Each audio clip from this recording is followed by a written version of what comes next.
before activating the restoration pod, I should do a couple of things. I should, first of all, Shield of Thralls. Not Scratch, probably. Scratch is just going to die, but maybe, or maybe Scratch, because Scratch is potentially going to be close to the illithid devourers. But it could also be the Earth Elemental. The Earth Elemental is going to die and not... I don't care much about that one. Skeleton. Us? I mean, I can resummon us.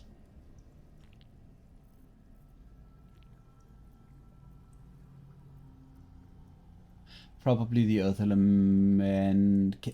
Can Myrkul be stunned with the... Can Myrkul be stunned with the Shield of Thralls?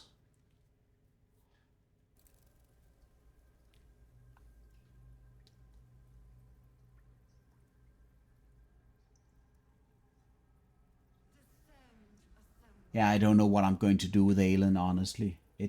I think it's going to be a very, very straightforward fight, like a very generic fight from me today on this character, if everything goes according to plan.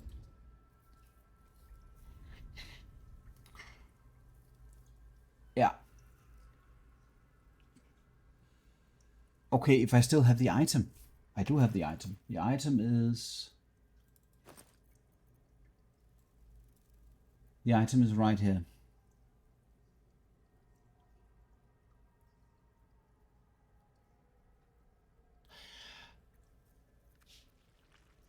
But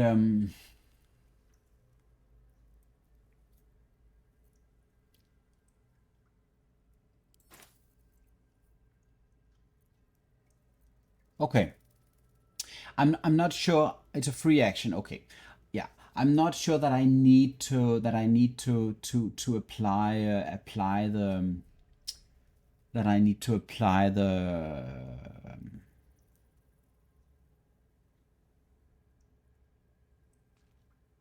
that I need to apply us for that many rounds. I think if we get the fight going and I survive the first 2 to 3 rounds of fighting with my general strategy in mind and how I want to kind of execute it, I think I'm going to be in a place where potentially the Earth Elemental is either dead or close to dead, and I will be spending a full turn an action to resummon that one.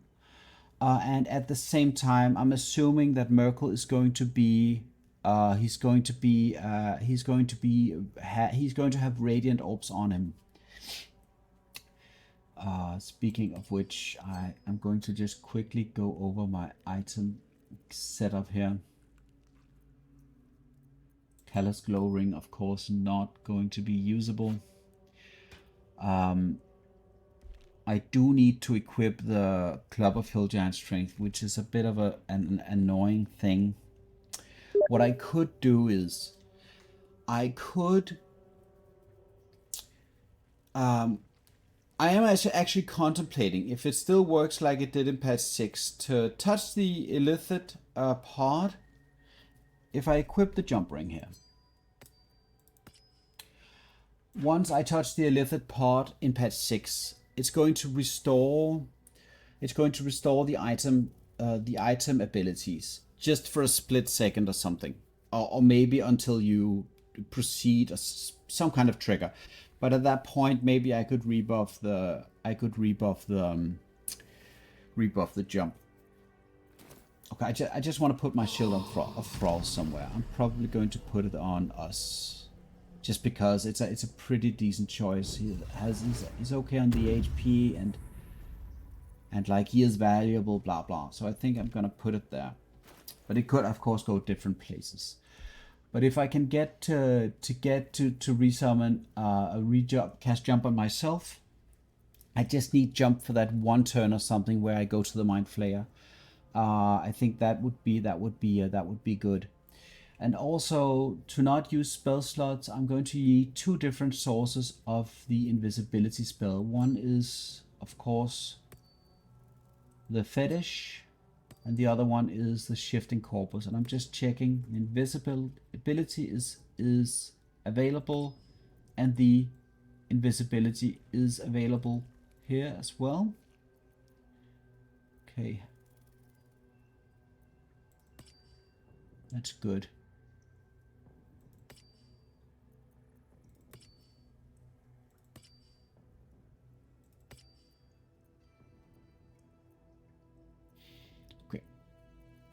And the Spellcrux amulet probably is going to be part of my final setup. That's what I'm thinking. I'm actually thinking that the Spellcrux amulet, simply because it enables me to resummon the Earth Elemental a third time. So I'm going into the fight with the Earth Elemental. I'm resummoning for 1 spell slot, resummoning for one spell slot. That's 2 spell slots, plus the Earth Elemental. That's 3. And then I Spellcrux and resummon again. That's 4 Earth Elementals. And so my gut feeling is saying, if Myrkul has Radiant Orbs on him, and I'm getting the Earth Elemental to trigger the... if I can manage to get the Earth Elemental or some of my other summons to trigger his reaction, I'm going to be in a good position to not soak too many of the race that he's doing.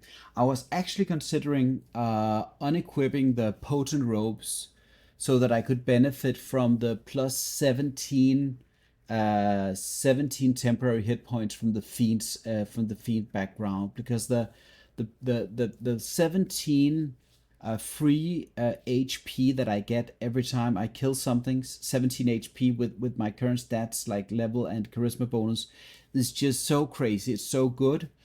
But then the potent rope damage, I think, is I'm not sure that it's worth it. Like 17 temporary hit points would be exceedingly strong for so many things.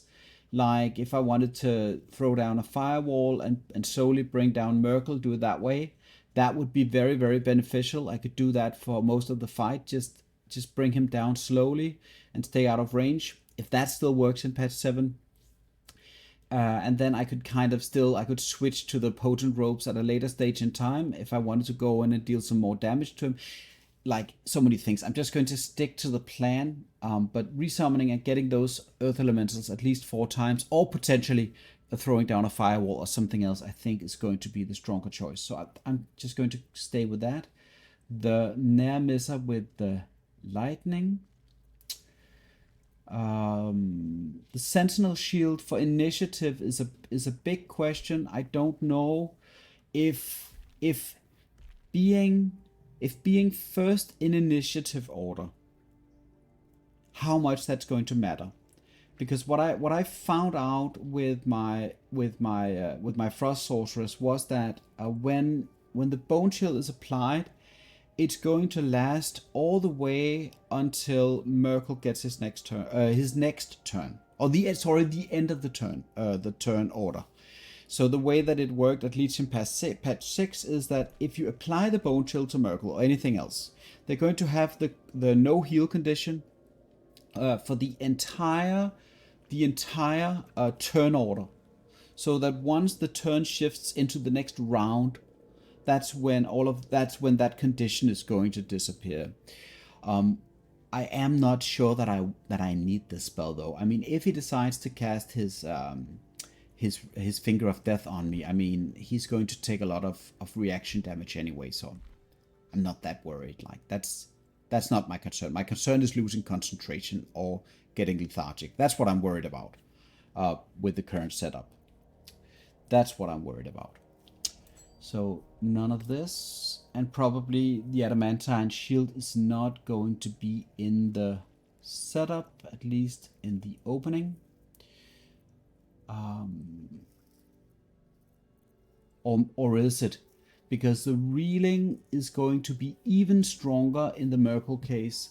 If I'm in his face and he's attacking me, and the reeling is applied to Myrkul, that's going to add even more. I think is it a minus 2 penalty? I think it is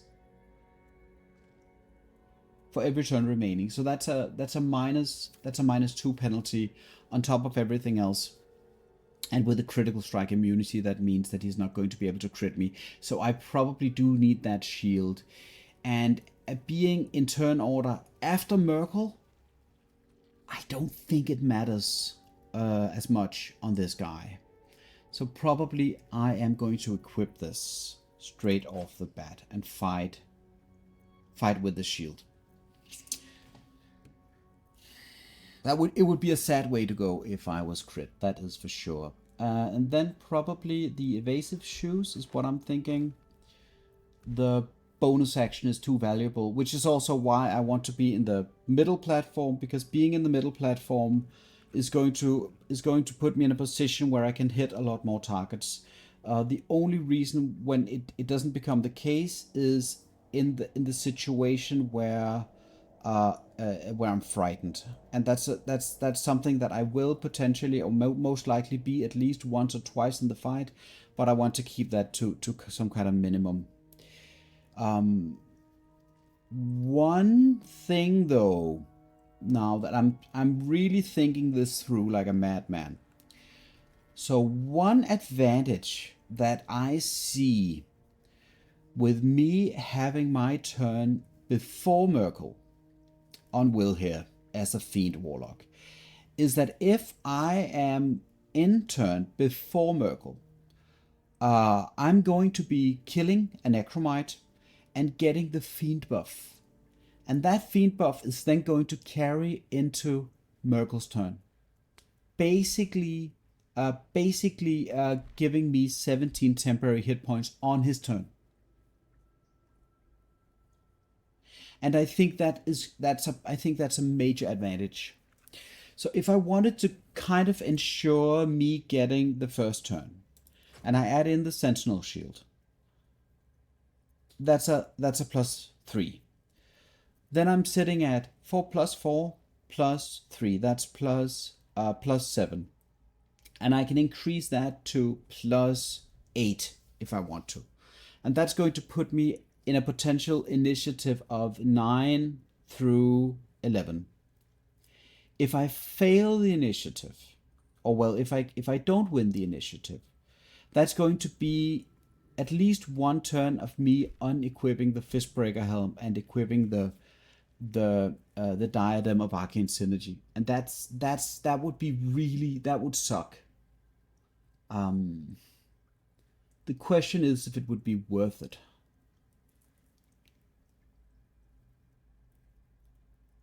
I want to be blasting Myrkul as soon as possible, and I also want to try and see if I cannot blast Myrkul with my crossbow, with my offhand crossbow, to apply ability drain on his dexterity armor class as well. So there are a couple of considerations here. I do want to see if I can win the initiative, but I don't know if I want to sacrifice getting the Fistbreaker helm in as well.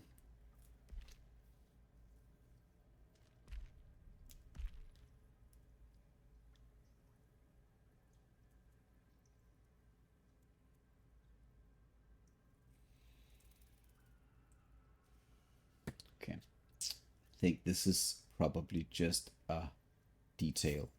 Honestly, no reverberation in this fight under any circumstances, because that's going to potentially remove the ability drain. I don't know exactly if that's going to be the case, but it's way too scary.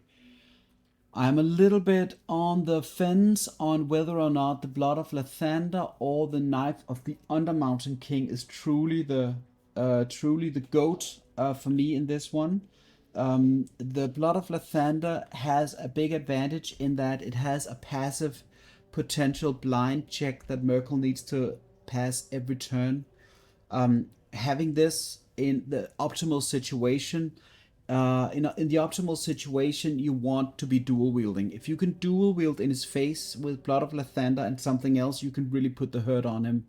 Having the Blood of Lathander as just like a passive check that he has to do every turn is super strong. And also the Sunbeam, of course, could in a situation be also an extra blind. The more I can blind him, the more I can disadvantage him in the early game, the better.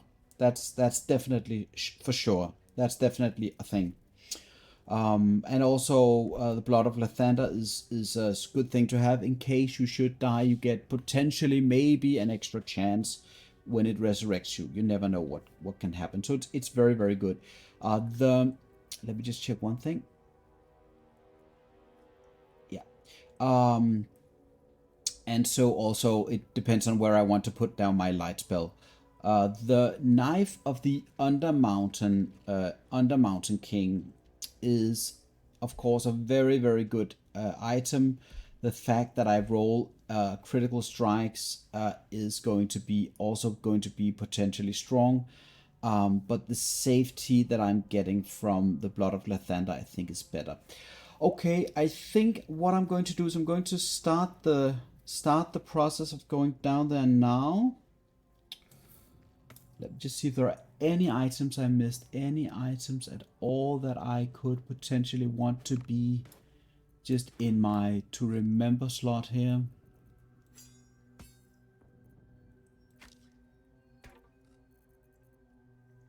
There is that Darkfire shortbow that with the extra haste that I don't want to fully neglect. I mean, just the haste spell is just so incredibly broken.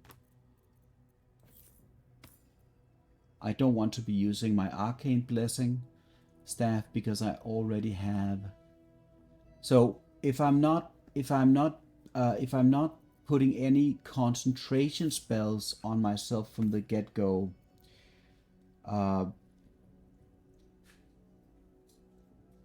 potentially having the Ever-Seeing Eye with protection from evil and good to begin with could be okay.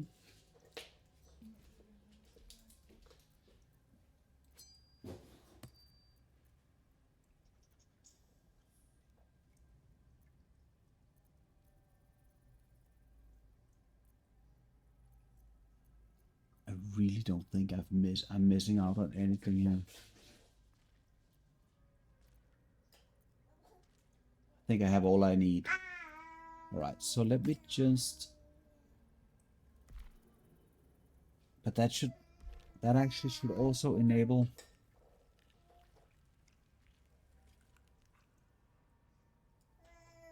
That's actually pretty interesting. If the illithid Mind Flayer part refreshes your items just even for like a brief window where you can then use them again on some classes, that means having an extra level 5 spell slot available to you. Okay, I'm going to click now and we'll see what happens.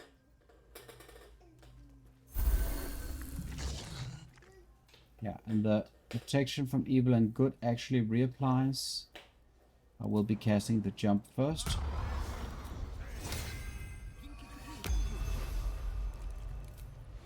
And it just re-enables all of the stuff, even if it's not going to work in a moment. And I'm getting my haste spell back, which is great. Everything seems to work the way I intended it to. I'll be equipping the ring here. And then also the Unseeing Eye. Okay, let's head on down there.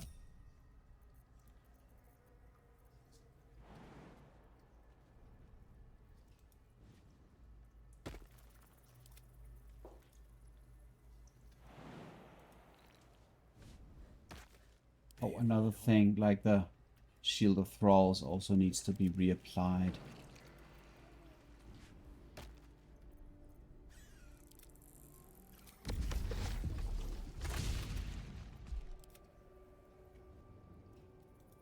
Still like a little bit on the fence with the cambion. Look at this coterie, like Earth Elemental, Cambion, Skeleton, us, and Scratch. That's a lot of targets.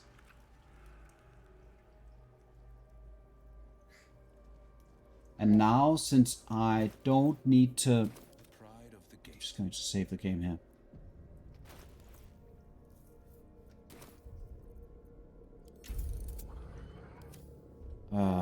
And now, since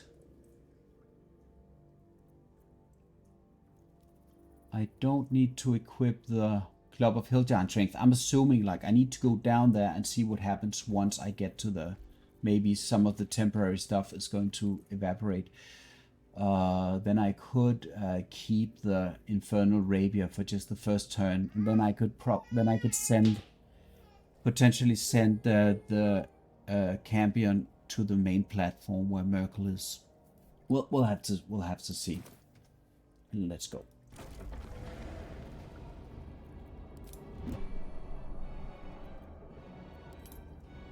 I just need a couple of turns with the jump spell and I'm good.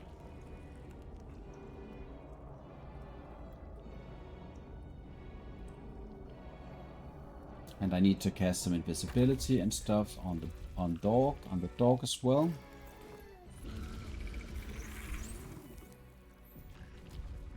Just equip the Spellcrux amulet. Head in. Going to skip through the dialogue here.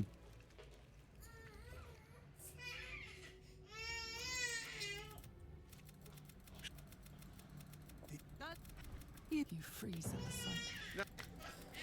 And Ketheric. Okay, so that's 4 turns of the jump spell.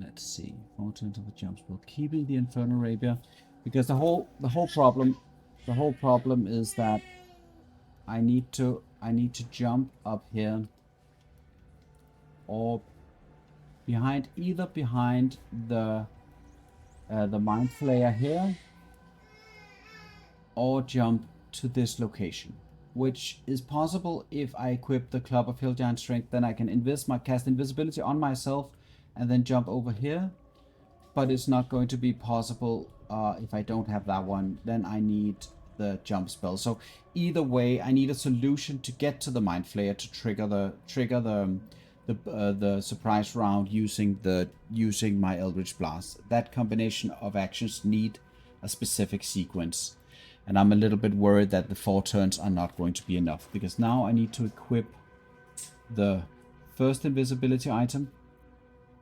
Just going to bonus action something here, just to get that out of the way. So if I really want to use the cambion for anything, probably I want to give it this one. Let's just do that. I don't think it's going to be detrimental to my efforts in any way.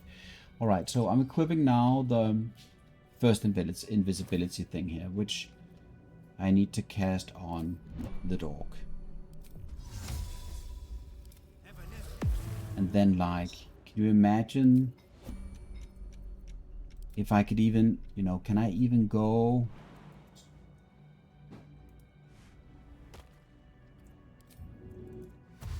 Can I even get to the location in 3 turns? That's the question. Where am I needed? This is a little bit dubious. And now the cambion resummon is gone, so that means that the items, the renewed item stuff from the cambion here is now gone, right? So that was the weapon action, that was weapon skill that was enabled when I touched the pod, and now it's gone, so it does not work in patch 7. So the whole thing about the jumping is very unlikely to be able to carry over from the illithid pod. It's too far away, basically. Okay, so that was the first invisibility, and then I need the second invisibility, which is myself, of course. But let's see, right? Because the problem is I cannot break the invisibility on scratch, so I need to end the turn like.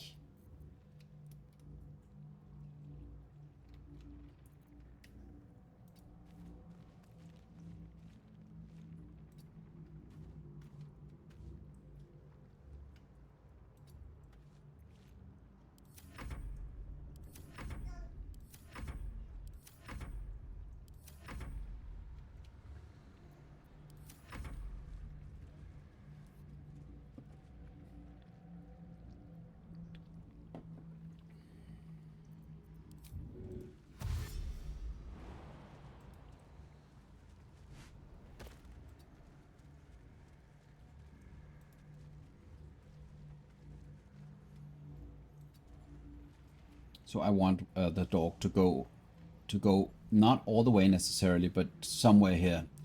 And then, because then I can kind of decide, I can pick when I want to initiate that, when I want to initiate the encounter.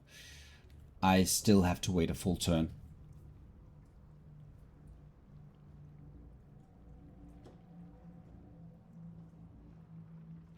So maybe what I should have done was cast invisibility on Scratch at the pod. Yeah. Yeah, thank you, Ginger. Thank you very much. Maybe I should have cast invisibility on the dog at the pod.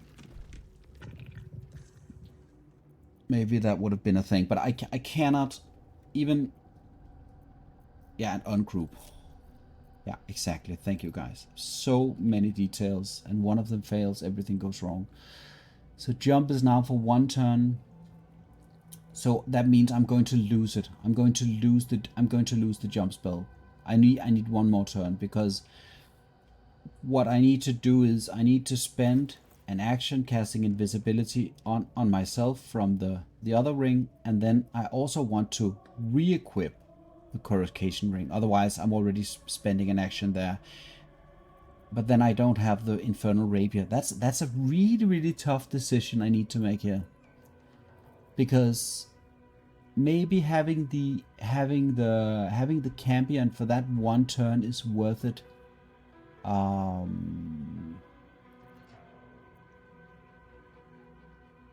You know what? I think I'm going to take a chance there and see what happens.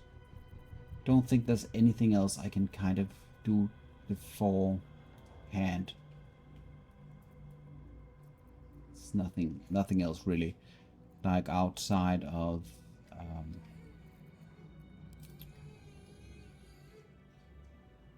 moving some of my minions slightly forward. I don't even know what the range is. I didn't science it out, so I'm assuming the red is when the encounter will start, but probably there's some other kind of perimeter. And I don't want to give the Mind Flare an excuse to go and Mind Blast all of these guys either. So the pride of the gate. So we're going to give it 1 more turn.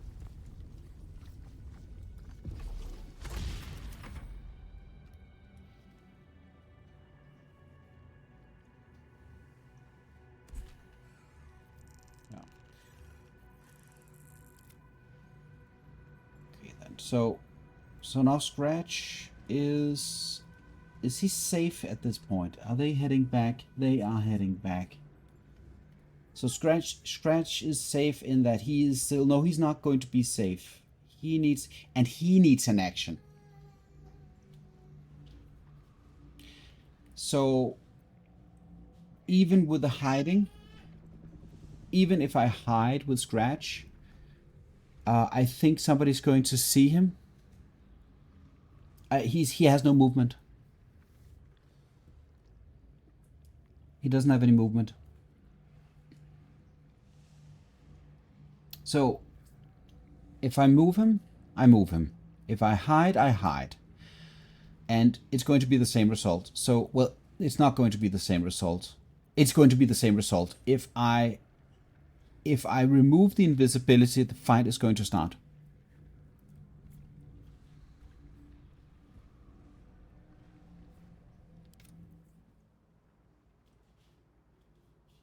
But Ginger, the problem is, I mean, if I can stand in this location without triggering the fight, that's fine. But I'm not sure that this is possible. This seems like a very, very risky thing to do if I don't know that it works.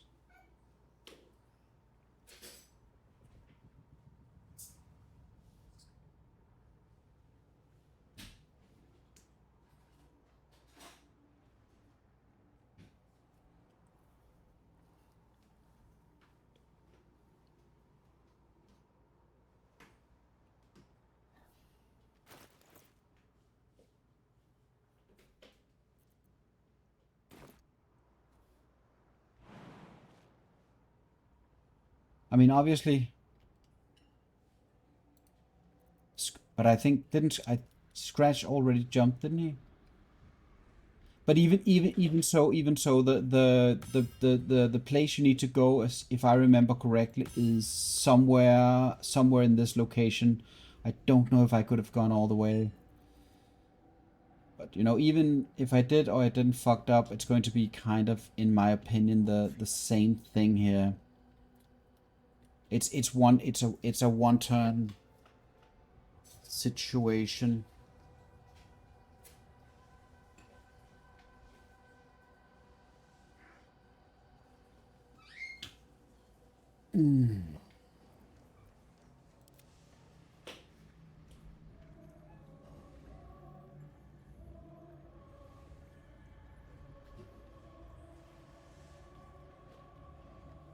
No, nothing is obscured. I think there is like a couple of places of the entire arena that are not obscured. A couple of places are actually obscure, but like most of these places are.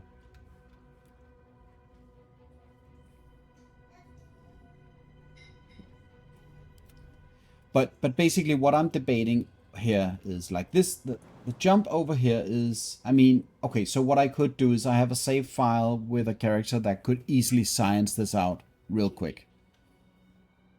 So I do have that option if I wanted to. But like if I had to make a bet, I would feel that going to this platform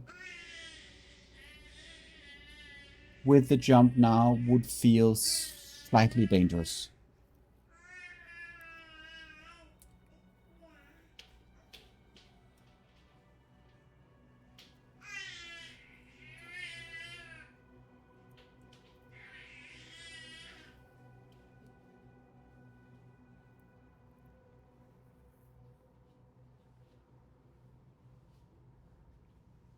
If I jump and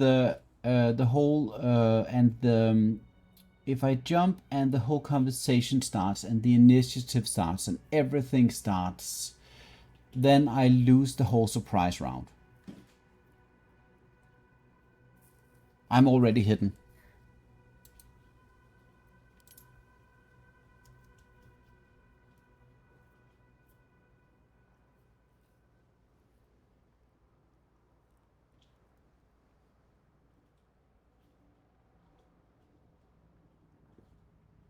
But what I don't know is that when does where is the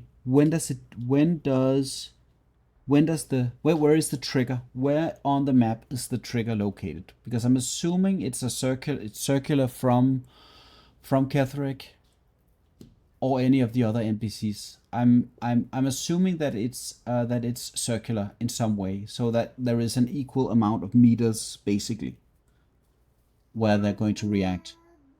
And if let's say that I'm judging from, this is Ketheric Thorn right here, and he's like approximately here, probably like, so that's, this is difficult to measure.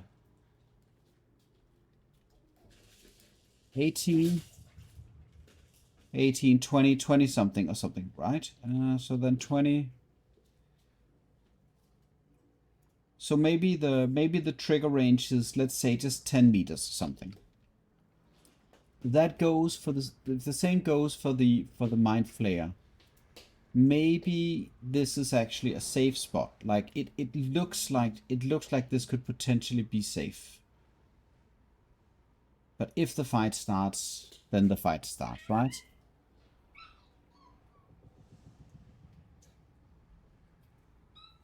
So the question is it worth it? Is it worth it for a campion? Is it worth it for a campion? In the far corner.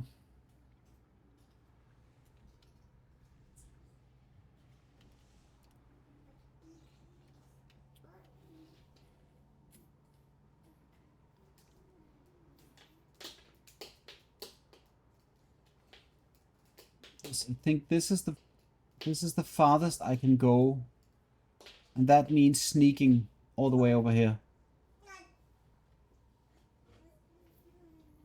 Like, and also a part of me wants to really science this out. even if it means me dying.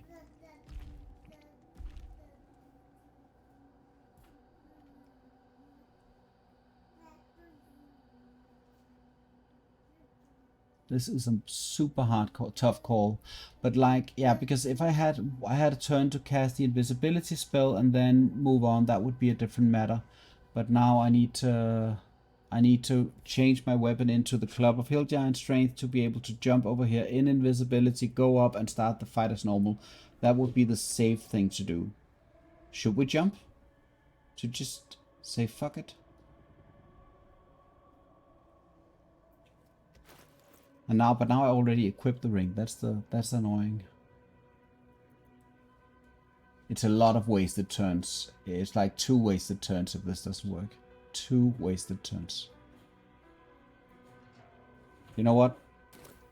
Let's just jump. Let's jump and find out.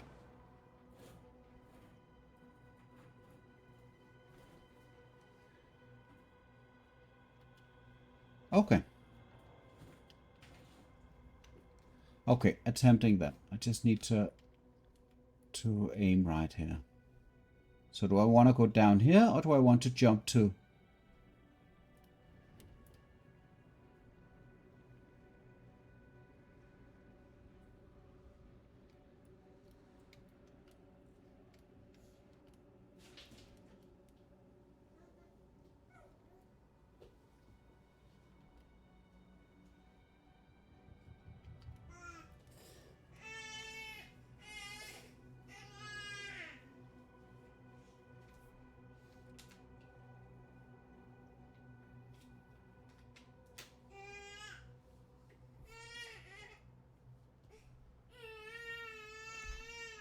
So here? Is this the spot? This is going to place my arc. Okay. Can't do that. This is going to make my arc not cross any of the red.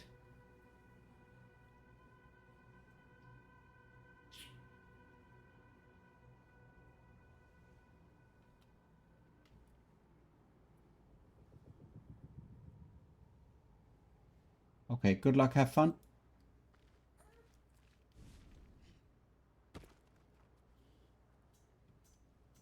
Okay, so 10 minutes of discussion for nothing. Jesus mother effing Christ. I'm going to end the turn here. But then, yeah, I still... Do I need to cast the... I cannot cast the invisibility now, can I? Because that's going to trigger the fight. So I need to shoot him once I get a chance to. Okay, I'm going to end the turn.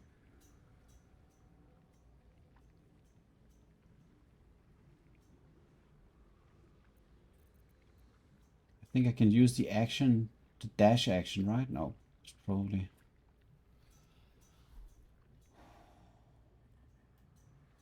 Oh, I want to spend an action to unequip the invisibility ring for sure. I'm just going to make coffee while you think about your thoughts, JJ.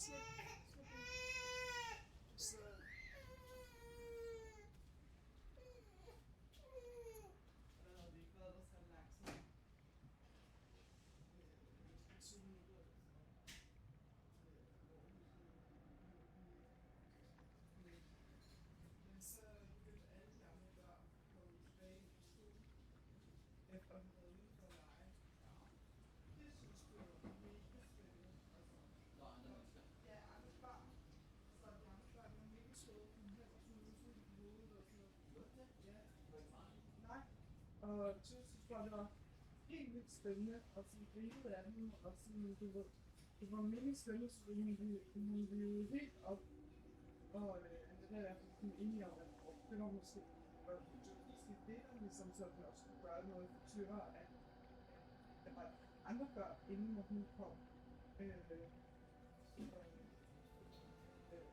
og så godt se, som Så der, så endte det ligesom at blive der, hvad, 7 minutter mere, eller sådan noget. Fordi at, så skulle de så spise, ikke? Så...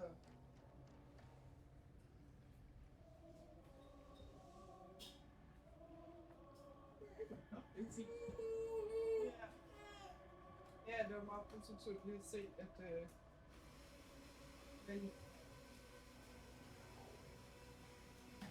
men mandag er aflyst, eller hvad det hedder, så der er fri, så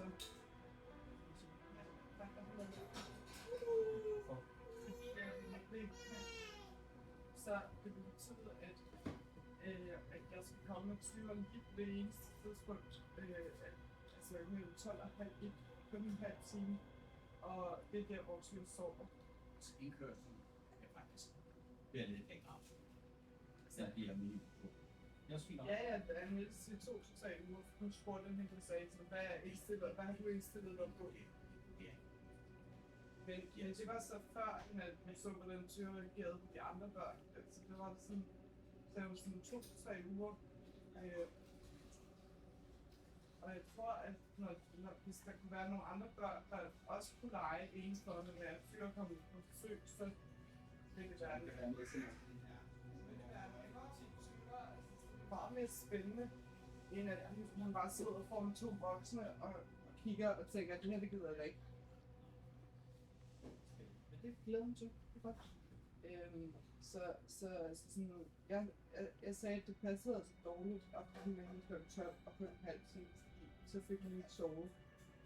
Så sagde jeg netop, okay, men hun var ked af, at det ikke kunne lade sig gøre, så vi ellers skulle vi komme inden kl. 7, og så var jeg sådan lidt, okay, der har vi ikke engang afleveret Freja endnu. Og det er der, sover første gang. Ja. Så Nå, lad os snakke lidt videre. Jeg skal nu skære til det her. jeg går op og sover. Okay. Ja. Okay. Does casting invisibility make you invisible? The wiki has no information on that. Words, does casting it make notice you? I think it will. Fear of being too far away to trigger Ketheric dialogue. The plan is to dialogue skip Ketheric. He can go a bit right and he won't be ever found by patrol. Alright, so what you're saying is you think I can kind of sneak around here? Is that... Yeah. Yeah. What you're proposing, critique, is that I slide a little bit. Oh wait, well, first things first. First things first. I'm going to end the turn here. And probably unequip the shifting corpus ring. I don't think it makes any sense, I have to say. So I'm going to re-equip the other ring here.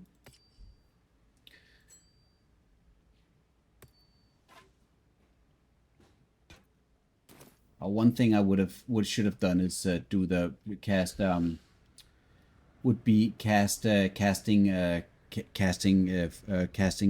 what is it called, the slow fall. That was a mistake, I think, because now I need to because I can't jump very far. I need to think about how to do the different things, but like I don't know. That's not going to. Ending the turn here. Turn. And then environment. I still think this is the best solution right now for me. So Scratch is going to go out here, and then he's going to, I think this is at least fine enough in my recollection, and then hide. Right, so now basically I want to trigger the fight. And what, oh, somebody was turning. Oh, Ketheric is...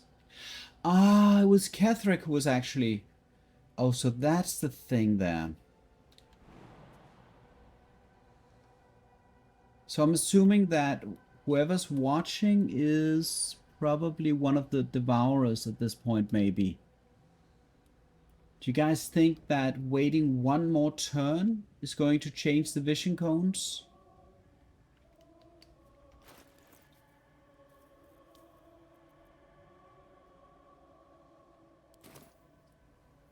If I want to be certain, the Mind Flayer is looking in this direction. No doubt about it. There is absolutely no doubt that the Mind Flayer is only looking in this cone. So, if he has like hindsight, that would be weird, right? So I'm assuming that, let's just look at them, at these guys.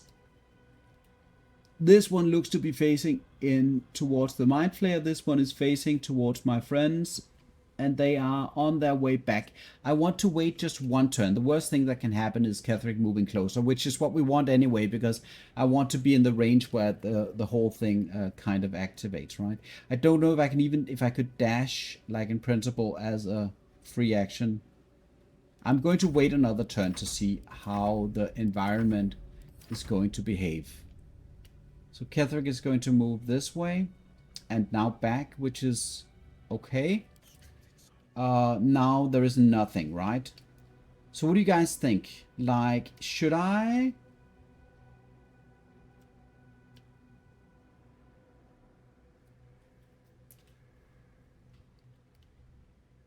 Should I try to sneak up behind him? Is that too dangerous? I'm going to go a little bit closer, no matter what.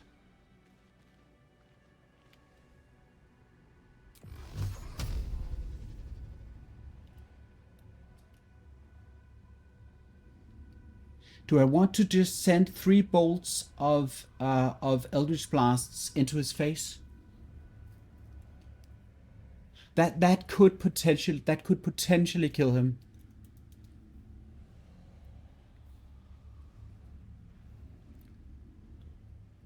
With the falling damage, if I'm lucky, that could potentially kill the Mind Flayer.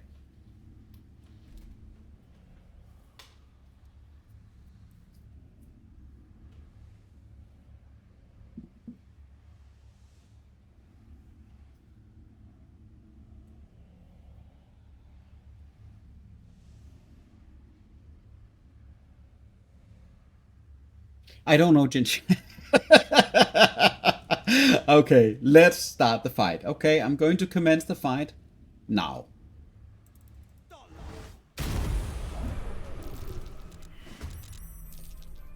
Okay, that was not the intended outcome here. So now we know that that's the thing. But like, still, yeah, we'll see how that goes. We'll see how that goes. Just need to go and check on the dog. Dog is not in combat, but that's also fine. But it needs to get ready for action. Let's just see what happens when it gets out here. I think we can put that. I think this is the approximate. I think this is the safe. Maybe it's a little bit, just maybe slightly further away. Anyway, so you do need to be within a certain range for this to work. So either beginning the fight from with, I'm assuming it's those maybe 20 meters or something that he's responding to is what I'm assuming. Anyway, let's just accept the fact that the opening didn't go as planned, and now I need to think about how to get the show on the road here. So I wonder how close I can go. Can I get all the way up here?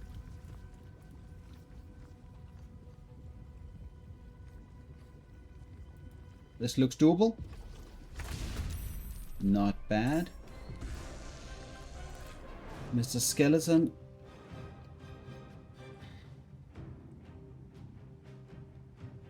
Just going to bring Mr. Skeleton I think into the fight. Maybe I can test how close I can get before where the fight zone is. So approximately here, which is if you go through circular motion, that's like somewhere on this platform is what I'm assuming.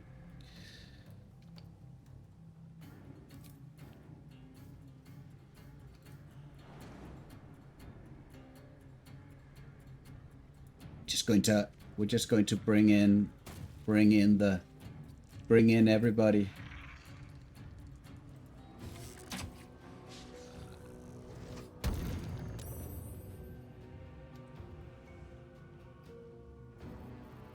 Yeah. Yeah. That would be okay, I think, at this point. Because this was definitely not intended. So I am very worried about Ketheric. I don't like to fight him as well as the Myrkul with before Myrkul. I don't enjoy that bit. I don't think it's the best course of action. Okay, let's see if I can do this.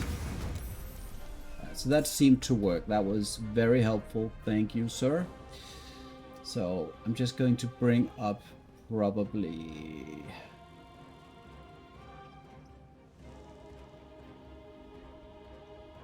So the thing is though, right, I mean...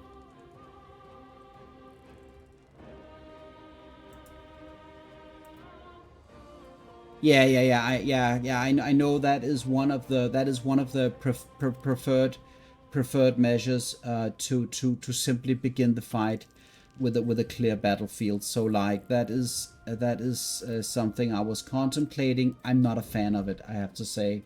I prefer to do it the other way. I mean, the mind flayer is very dangerous, but outside of that, I prefer the other way. But let's see how this goes.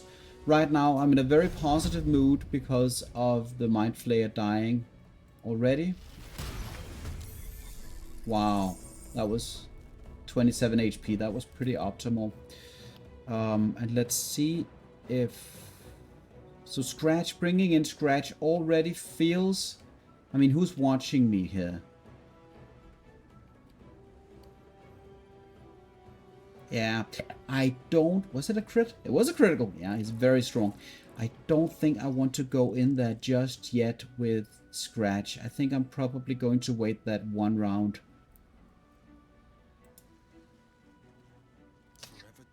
Okay, so now Wyll has his turn.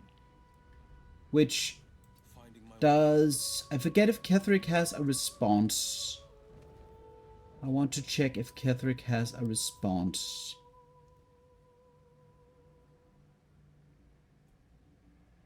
Ketheric can horse strike a foe when it is attacked by a minion under deadly orders. So what I want to try if... Oh, that is outside of... Oh, never mind. I'm just going to shoot one of these guys. Is he close enough to be in Volkia?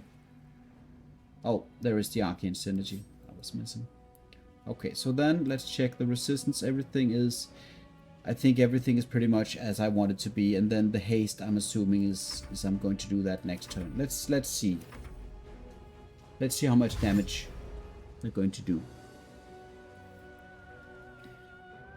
But I mean, the whole thing is like, because now his... What was that? So he's doing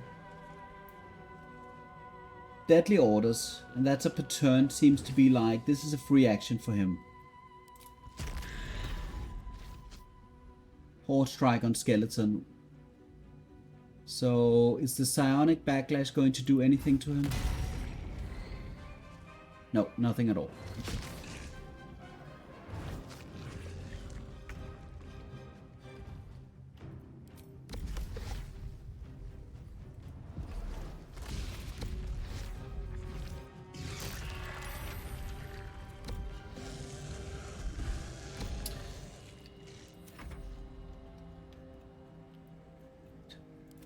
And this is pretty much, I want to go and free her right now. I do agree that this is in many ways a more it feels like, oh, I'm still not in. Why am I not in? Okay.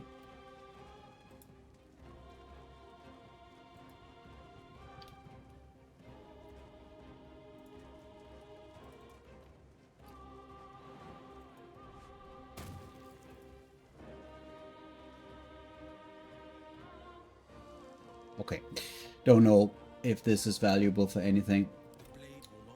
No one saw that. Yeah, if it didn't happen, like, it's going to come as a complete surprise. I'm going to save the game. Okay, so he has no turn. He's frightened, but he can act. So he can still make an attack.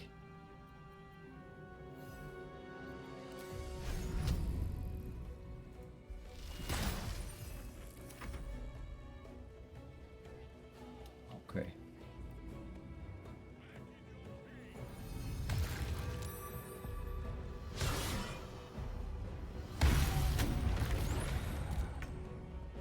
So there we go. On the radiant damage. Okay, so that means probably that I'm going to initiate the haste spell now, because why not? I am actually considering using the psionic overload ability. It's a bit of damage that I'm going to take every turn, but the 1d4 is going to affect every shot that I'm doing. So in theory that means with Myrkul's magical plate with maximum damage, that's 2 times 6. That's 12 extra damage per turn. But also it's going to affect the Myrkulites. But probably it's within that bracket where it's not going to make much of a difference as well. So maybe it's a little bit stupid. But the thing is, killing these guys is only going to spawn more skeletons at this point. So I'm not... No! Okay, that happened. I hasted the cambion. Okay, well, no fight if really weird shit doesn't happen.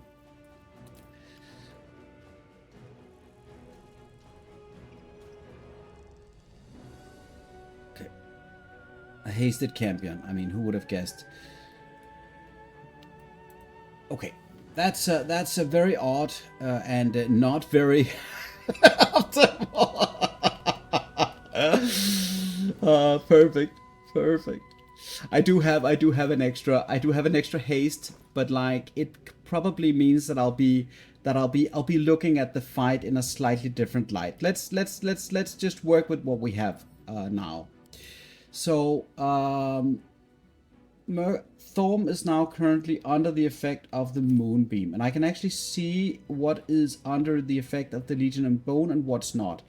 And it seems wall of fire it is probably, but the thing is though that that's going to also remove the haste from the cambion.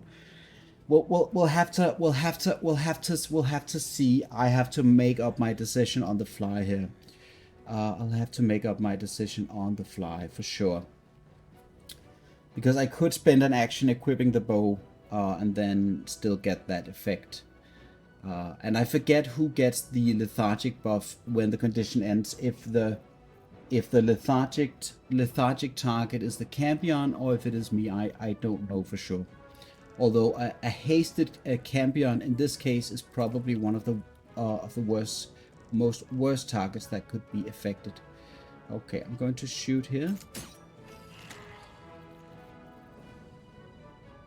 The cambion will get the lethargic. Now, look at the powerhouse. Look at the powerhouse. So the question is, this is just going to be like, I need to just nuke this guy. Go. Sweet. Sweet.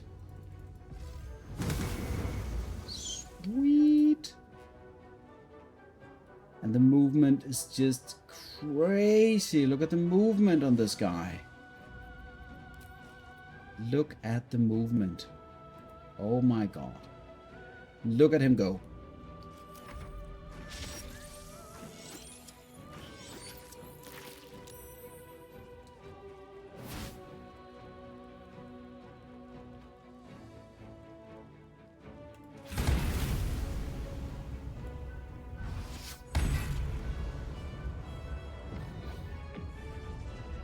And then Ketheric quickly realized that the new power target is the cambion. So he's going to apply the Legion of Bone to these guys. God damn it. Oh my god. Okay, let's get out of here. Let us quickly jump here. There is the stun. Let's quickly kill these guys. That is my takeaway here. I want to kill one of them so that Wyll can kill the... Well, that was the wrong target, but it worked. And then I'm just going to head here with the Devourer, I think.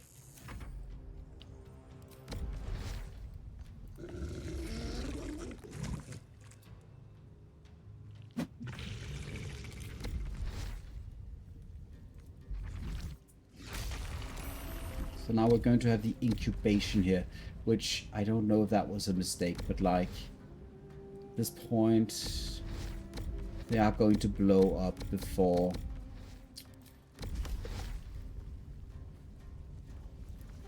Probably that was a mistake.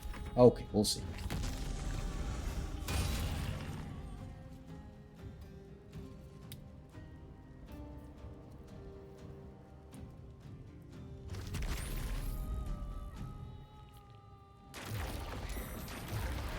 This was a very odd opening for me. I have to be brutally honest. This was not what I had expected.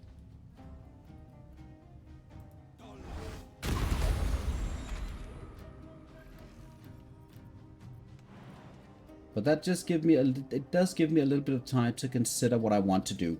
Do I want to commit to a fight from this location to begin with, or do I want to be, I don't want to be in melee with Myrkul to begin with, I think.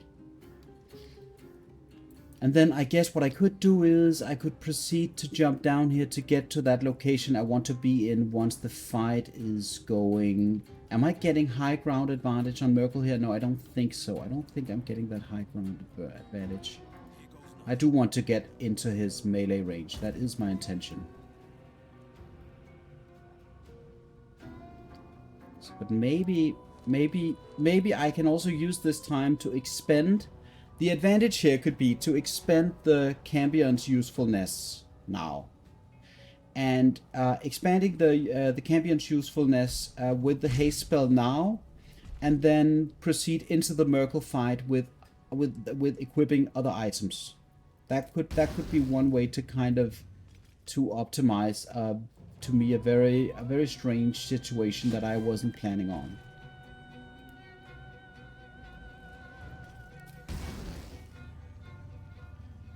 I think I need to try and see if I can. Oh, I can't do that. That's not going to be very effective. This is such a shitty summon.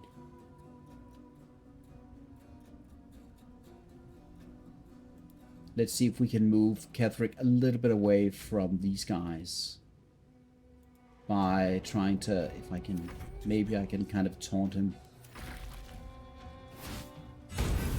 You still want to use its spell slots. So the advantage, let me just get this straight. Okay, that was bad, that was stupid, but let me just get this straight. The advantage of fighting Ketheric Thorn before Myrkul comes, the real advantage, is that he spends his spell slots. Is that correct?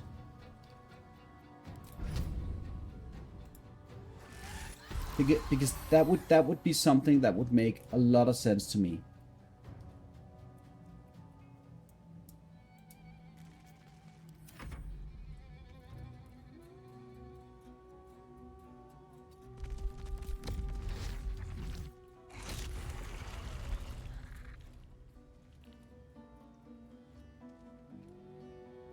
See, this was beneficial because now there's one necromite left here, and then there's a necromite down there for whatever reason, and that's two necromites, and then there is just Ketheric. So I agree that seems really beneficial. It wasn't what I was going for, but it does seem beneficial at this time. All right. So here's the question: do I want to go into the fight with a hasted cambion?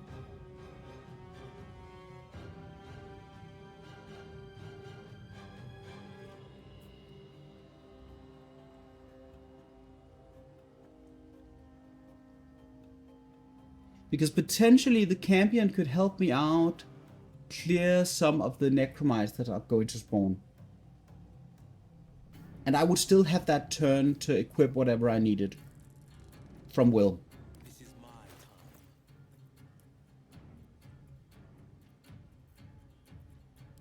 time. I think that's what I want to do. I just need those like couple of turns to hit things and get those free, like.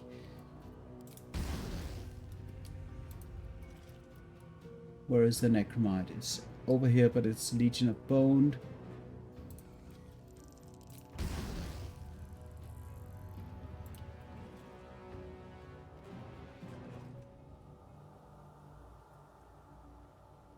Fuck it. We're doing it. But maybe this is not the right position. I need to be in a, like, different position. Over here, perhaps. Let's try. I want to avoid Myrkul getting that instantaneous cleave. And I'm still wearing the Sentinel Shield. So, but I don't know if that initiative is going to carry over. Oh, that was too much damage. That was too much damage. Okay, so positioning like this, I guess. And then, Wyll, this time.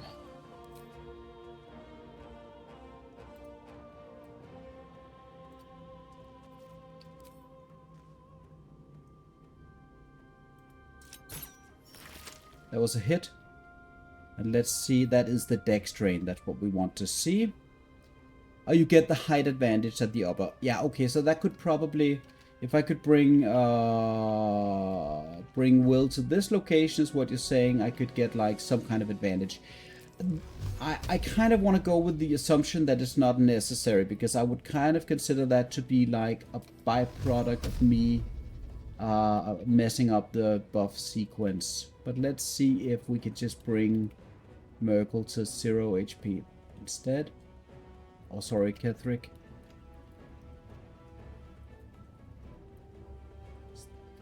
Can't seem to get a clear shot of this guy's face.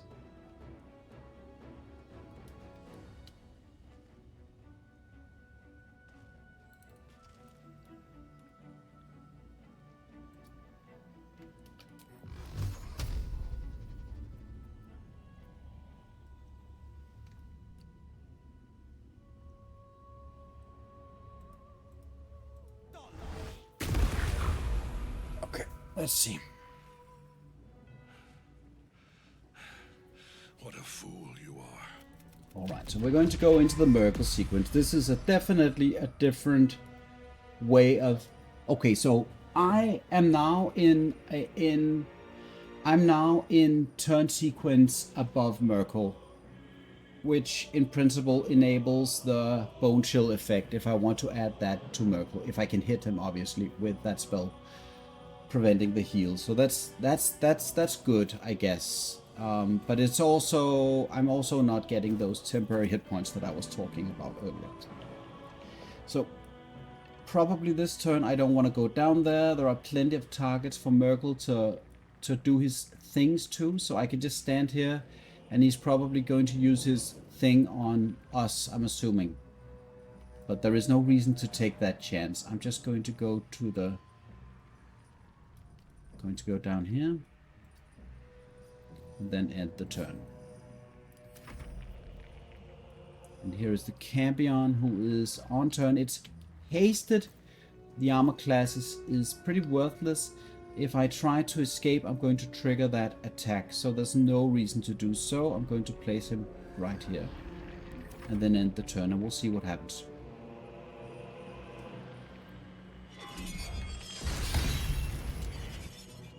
Okay.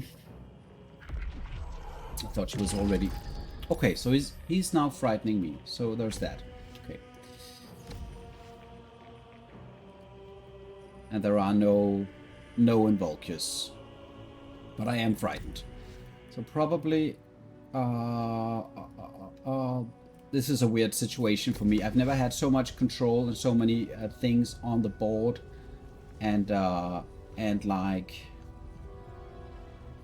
But being number one in initiative actually have that disadvantage that you don't get to trigger the reactions from Myrkul with other characters. So it's actually, I'm not sure that it's that valuable, because now the reaction is going to come, and the Earth Elemental's value is not the damage that it's putting through here.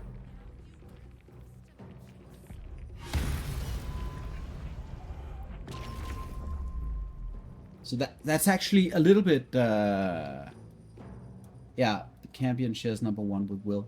So I'm frightened, which means I can't move. So maybe this is actually the right time to switch. Oh, that was not fair.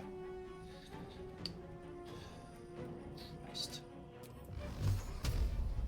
Or maybe I just want to shoot Myrkul and see if I can't get just a radiating orb or two on him.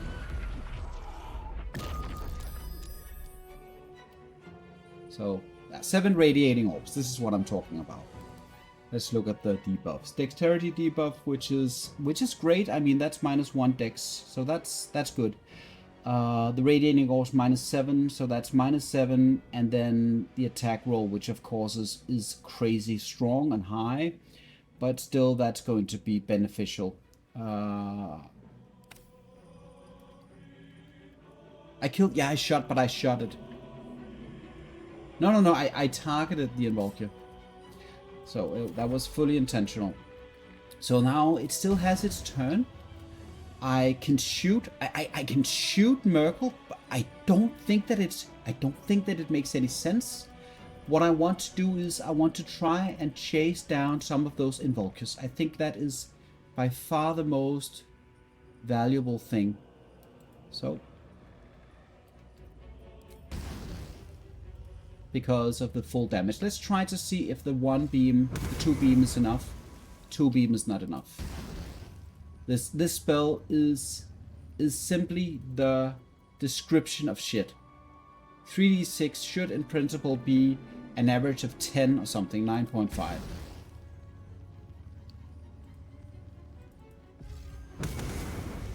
Yeah, this is valuable. This is super valuable, for sure. This is very, very valuable. I think the hasted cambion is now the new meta. Or maybe not. So I want to position myself so that Aelin gets a chance to be thrown off here, because I'm sure he's going to attack the cambion. So let's see if we can't manage to push both targets off. Is it going to block? Yes. Okay, let's do it this way.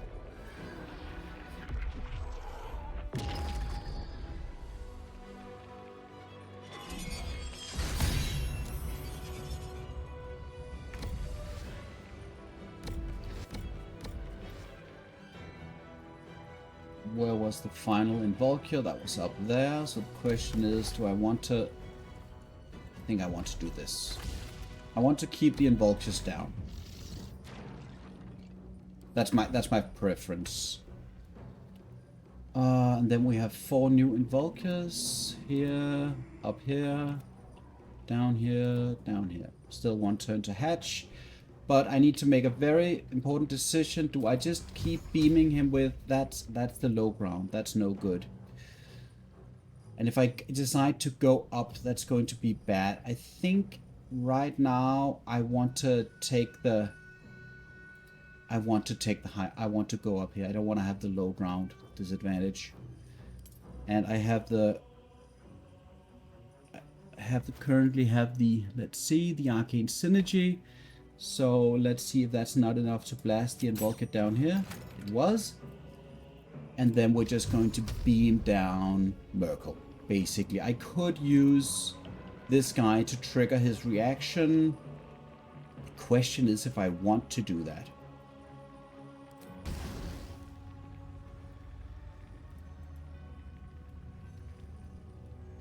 Let's just, yeah, let's see if we... This is just so crazy, like...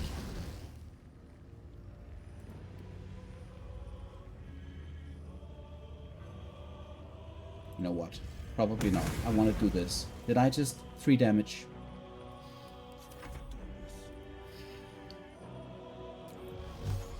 I don't care. Let's go. But the great thing about... and I'm still keeping my concentration rolls. I want to see how those go. So it's a DC 10. I have advantage on the... saving throws, of course. That's a +1, +1, +4 from Bless. That's the random. And 3 from the Constitution. That's a +5 and +2. So, I mean, there is a chance that I fail this. The resistant to fire. Thank you for that remark, Ginger. Alright, so using the cambion to kill those is actually not necessarily the best choice. So probably there is the Reaper. And the radiant damage, which seems to... It seems to hit him. No, wait. So that, and she didn't go. Why didn't Dame Aelin go down? Why was she not pushed?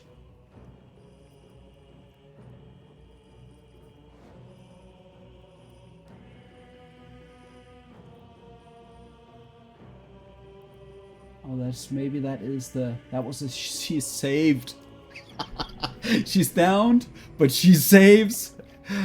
Yeah, or maybe it's because of the obstruction. That is of course like that is a real chance there. Am I now feared again? I'm feared again.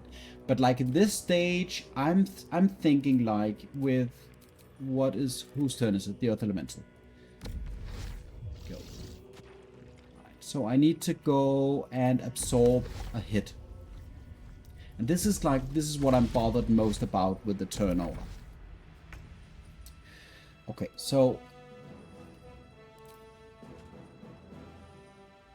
still destroying this. I'm still keeping this position as long as I can, I think. Just going to beam him.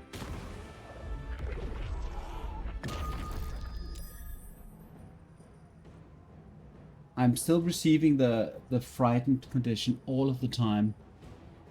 It's a DC 20, and I'm rolling with 4, 5, 6, 7, 8, and then the bless. So I do need to roll rather high to avoid that condition. So I do need to consider that very soonish. I need to make a decision very soon about that.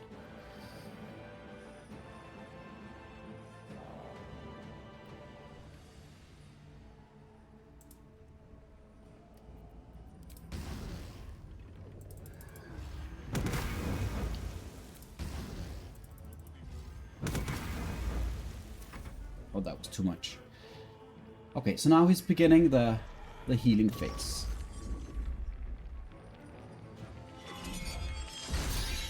Okay, so he does seem to hit him. Let me just check the save for that one.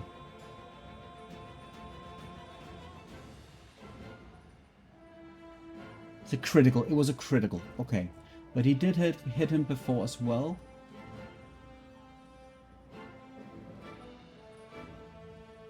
That was, oh, that was another hit.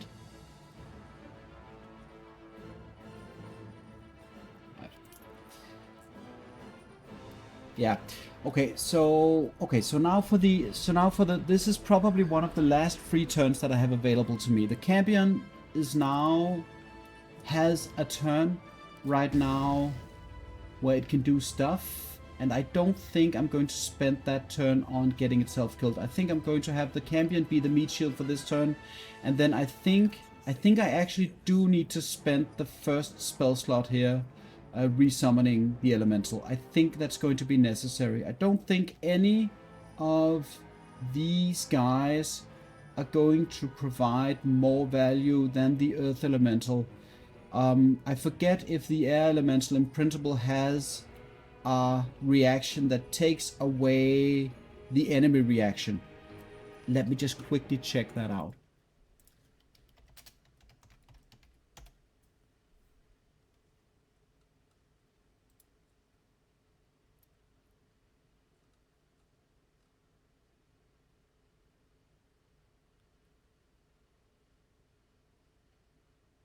Yeah.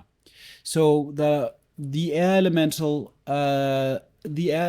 has, it's a strength save, so it's a very difficult save to pass, but the air elemental has an ability that in principle could take away Myrkul's reaction. But it's a very difficult save to pass. So I think I am going to go with the elemental, the earth elemental here. Let me just recheck. And just summon it straight up right next to the guy. This is the first of the 3 spell slots that I have available to me. And then the bonus action here. I don't think... I mean, I could spend it just to see, you know, if you hit, you hit.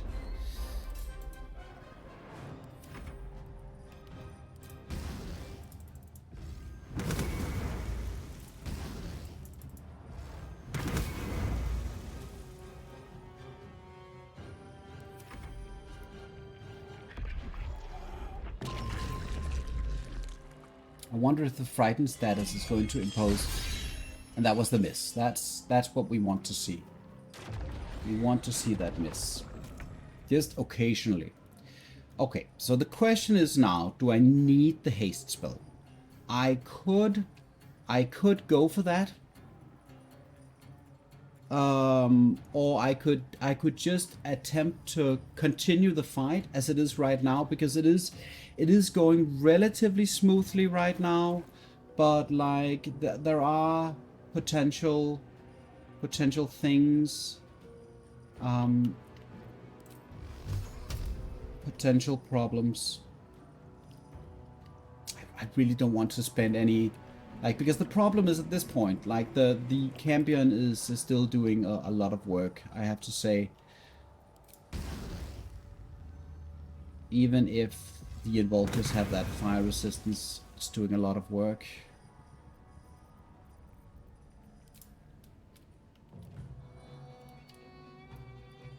It's going to do so for 3 more turns.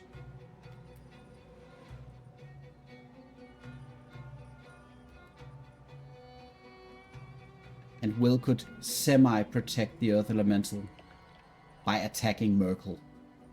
That's like, Jesus, that's just like the strongest of all of the abilities that I can do. If I go up here and I shoot this one.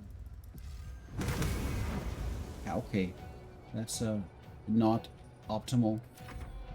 And then I have Wyll destroy this one, I guess. No?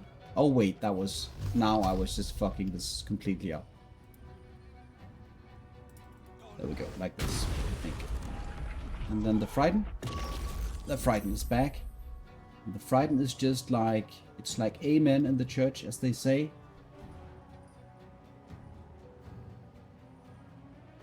$15 necrotic damage.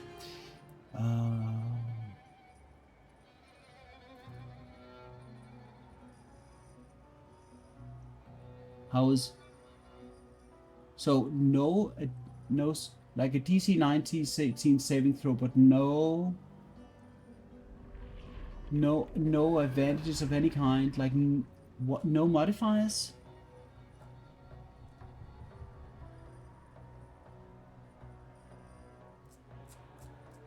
What is this check?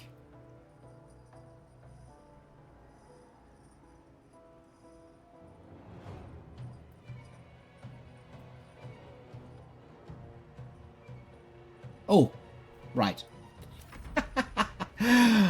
Yeah.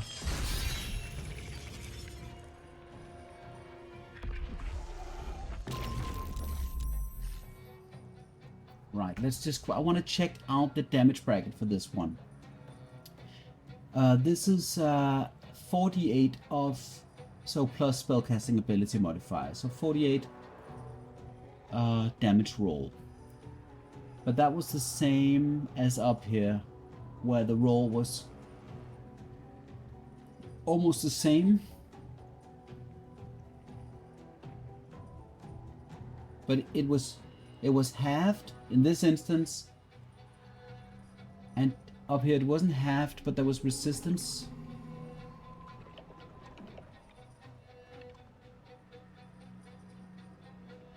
Oh, this is because I failed the saving throw with the nat 1. That was what happened, I guess.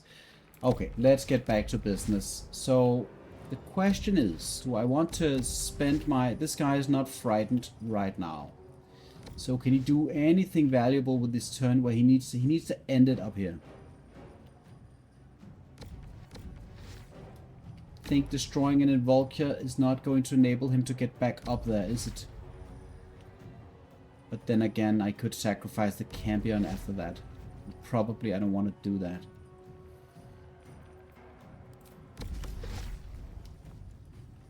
Just going to spend a turn, I think, by having the Earth Elemental in this position. Probably we'll see if we'll give him one more chance to knock Dame Aelin off. I'm not sure he's going to take it. Let's try it out anyway. There was the attack, and then is the... There is no reaction. Oh, because he already spent that on me. Whatever.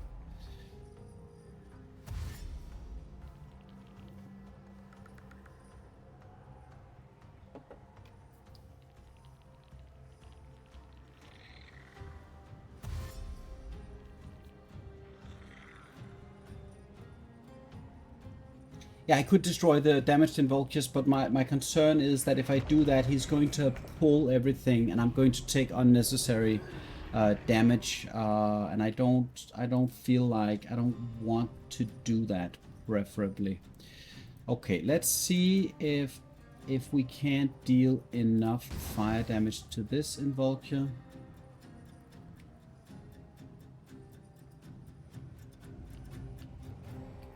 You know what? Probably I should just accept the fact that this guy is dying and then make sure that Wyll doesn't take that.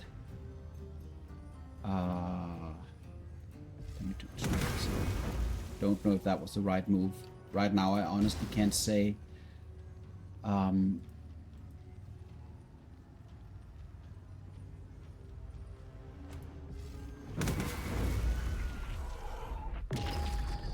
Okay, so I mean, now I need to make the difficult decision if I want to save my cambion give it one more turn of action, or let it die. I think I want to save my cambion, but I also need to deal with this necromite, which I think is the most difficult thing of this. I think I need to do this.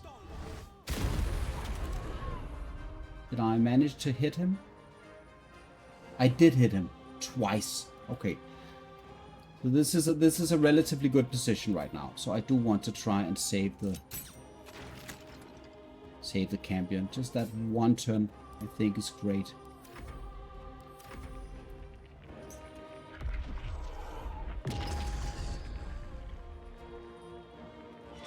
Please miss. Yeah, I think his right now his the amount of times that he hit with I don't know 8 or 9 stacks of radiant orbs is not even funny. Okay, so the question is, I'm immobile at this point, and either I need to sacrifice my cambion or I have to stay up here. I can blink down. Let me just check. Necromite 1 here, Necromite 2 here.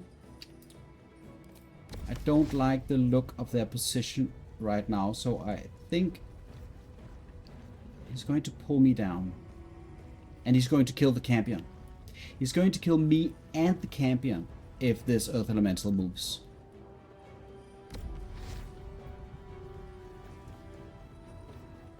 He's going to kill the cambion is what I mean.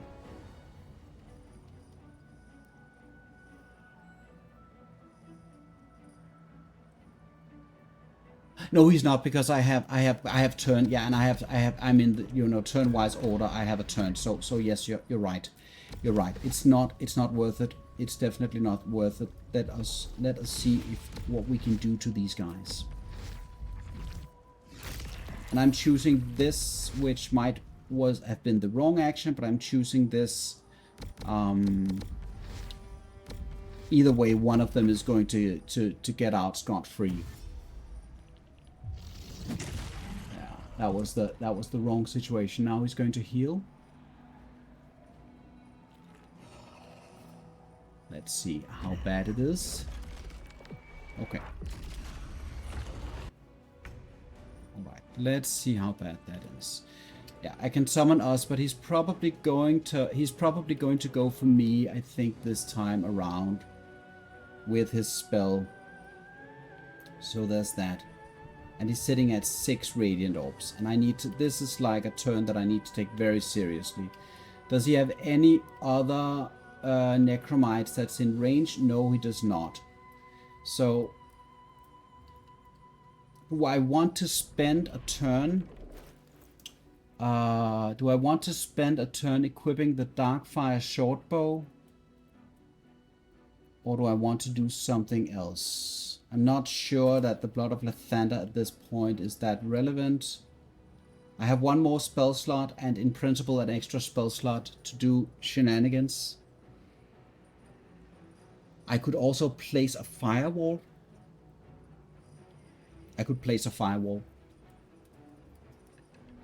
If I place a firewall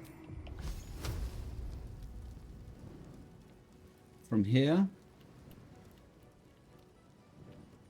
and all the way to the other aerial mesh,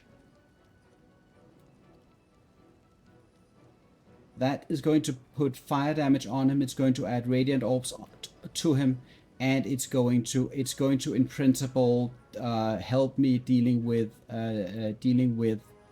skeletons coming from this direction and skeletons coming from this direction, if memory serves me right. So I feel a little bit like this is the strongest choice. But if I do this, I also need to go and position myself on the platform.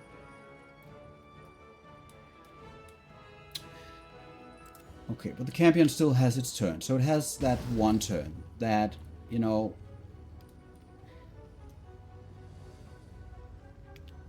I don't know, it's frightened. I don't know how the value of the cambion in this turn.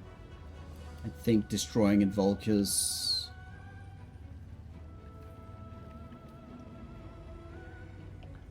Because then it's going to be lethargic, but like, if I don't, like, the cambion is still going to be present, it's still going to be a target.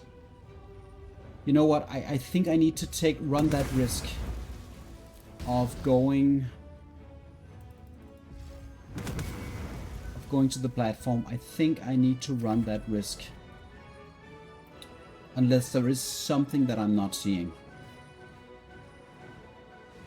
Is there any place where I can actually cast the firewall that is going to affect both the would summoning us, would that do anything for me? Because if I summon us, I still need to go and reposition. I can reposition here. That's going to give me added benefit of extra movement. I don't have the critical strike immunity, so there's also that I need to consider. Do I want to add the adamantine shield if I'm heading in there? Okay, let's just quickly check his stats. He has 25 strength. That's going to add 7 to his attack roll. Then he is proficient with, I don't know, +5 or something. That's a +12. Then taking away from that is 6 turns of radiating orbs at this point. So that's going to put him at +6.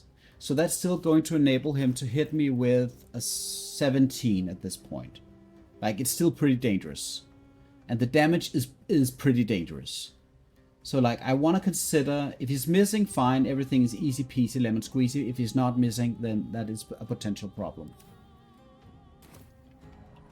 And the Earth Elemental is not present. So if I go there, he's going to... If I could go there, can I go... Question is, can I go up? Cast... Okay, I cannot cast the firewall, because at that point... So if I want to cast the firewall in a safe manner, I would need to position myself like here-ish.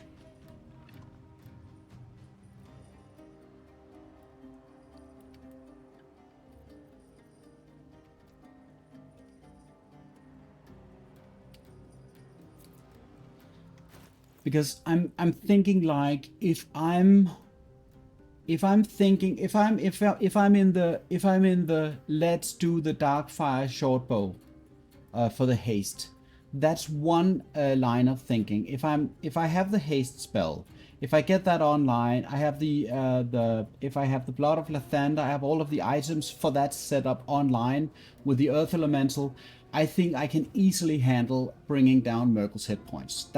That's one strategy. The other strategy is potentially not going into his melee range and then casting the firewall. If I'm casting the firewall, also the cambion is going to die if nothing is in melee. So I'm just getting, I'm just getting into that. Let us resummon. Let's resummon us. If I can even do that. He's right here. If I'm resummoning us, that's going to give me one turn. I think that is probably the... I think that is the best bet. Yeah, I'm just gonna do that, and we'll see what happens. Should I have jumped there? So I do want to reposition myself in this direction. I hope the necrotic damage is not going to hit me. Okay, so the Finger of Death. Okay, see. Okay, so once in a blue moon, once in a blue moon, you know, you get the best of all worlds. He's going to Finger of Death my cambion with 2 HP, about to go lethargic. I mean, I could kind of understand that Myrkul would feel like, yeah. I'm going to kill the cambion because he caused so much mischief. He sees the kill. Ginger. That's. I mean, what I'm trying to get at. This is not intentional. This was not planned. This is actually a little bit funny to me. But like, the Finger of Death is already, when you use illithid powers, an extremely dubious ability with all of the resistances and whatnot. Let's see how much damage, and we can have that and check out how that would have hurt me. Yeah, let's just Psionic Backlash this one. Right. And then the gaze, which frightens me. So there's that. That's potentially very bad. I didn't think of that. But let us quickly look at the. So the 12 psychic damage is not impressive, but it could potentially go a lot higher. The necrotic damage for the beam is, yeah, it is what it is. It's a very high damage roll that you then have to avoid. Okay. Okay, so we have, let's see, do we have any? We have a Necromite up all the way up here. He cannot reach Myrkul. If I'm seeing right, I don't think he can. The movement is, he needs, I think he has 9 meters of movement, so that's, he's going to go to this location or this location. He's not going to go all the way there. And currently we have us, who's in place, and we have the Earth Elemental that I think I just want to actually just destroy potential dangers in Vulcus. I forget if the Seismic Strike actually hurts in Vulcus. I don't think that it does. So I'm not going to gamble that. Okay, let's go here.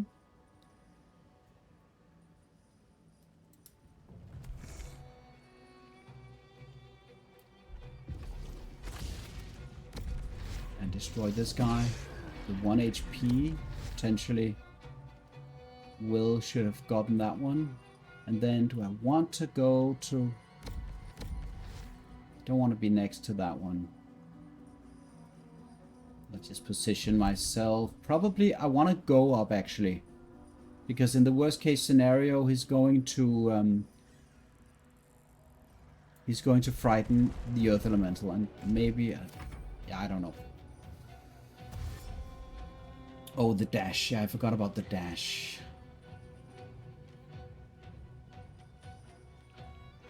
Yeah, it wasn't enough. Okay, so the frightened condition is now present, and I am currently blocking myself. No, I'm not blocking myself. But the hit chance is awful. The question is, do I want to continue to frighten myself? But he is going to kill something next turn. I'm going to be unable to kill this guy. Right. So now I'm in a situation where there is a lot of necromites. One is up here. One is down here. One is in this position. So this one is too far away. This is close enough. The Misty Step is a spell slot.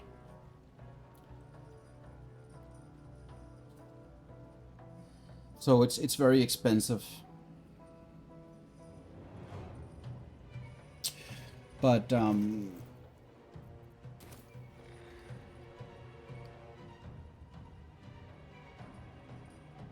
if I want to do the fight this way, even why would I not just go with the protection from good and evil? I'm starting to question my own logic here. So I don't know if this is if I need to collapse the fight at this point. If I shoot the Apostle of Myrkul and I hit him, that is like that. Even 2 hits would be beneficial, but that would be a retaliation with renewed frighten. That would mean damage that I'm taking. It means so many bad things. I'd much rather go and see if I can't control the battlefield.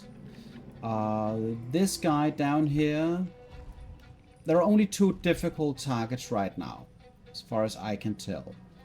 I do have a cold lightning spell that I can use. And I don't know if this is going to be enough. The 33, so potentially it's not enough. And then that would be like a wasted action.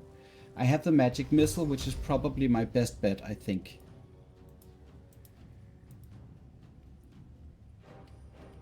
I don't know. Maybe they're not active or something. We'll see.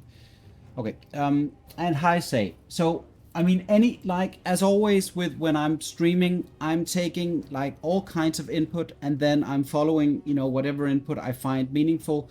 But in this,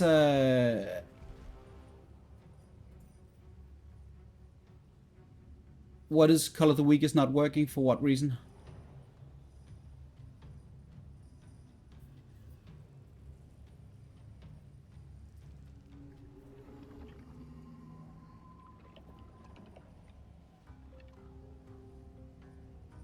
Okay. Okay. But yeah, but where are these invulcures? We have one up here which is not dangerous, one down here which is not dangerous just yet, but it could be dangerous at some point. We have one all the way up here which is not dangerous yet, and one here which is not dangerous yet. These are like 2 turns, I guess, before they are something. I don't know if this is like 2 turns before they get into play. So right now I have, what I'm thinking is if I can delete this guy and this guy, I have 2 turns of things that I can do. And at this point, I think I want to get to the platform. I want to get to the platform now to be able to hit the necromites when they spawn and whatnot. And 2 turns, at least 1 turn of full damage on Myrkul, I think could potentially be around 60 damage. And another turn that could be approximately the same, and then I get to a position which I like. So if I can get to this spot and then worst case scenario throw down a firewall, that's a risk I'm willing to run. So I just want to see one thing here when I'm examining. It is the charisma drain, which is not that dangerous. All right, so I think if I'm putting in 3 magic missiles going to be enough? So 3 magic missiles, that's 1d4. That's not going to be enough, is it? Plus 1, that's on average, that's 9, 10.5 plus 3, that's 13. That's not going to be enough, but probably all 4 beams. Let's just quickly. I want to say I can't even shoot that guy. This is so unreasonable. So we'll have to shoot this invulcure. And you're right, it does not work there. Okay. Roger, roger. The question is, because I'm wait. Hold up. This guy is unable to shoot invulcures because it's inanimate, but he can shoot this guy.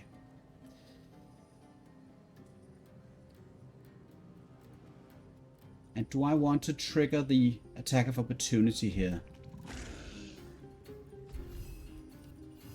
Not quite sure.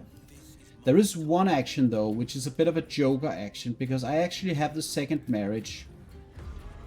So in principle, I could summon up Connor Winterblad to help me out in the fight. And I don't know, is this going to do anything for me?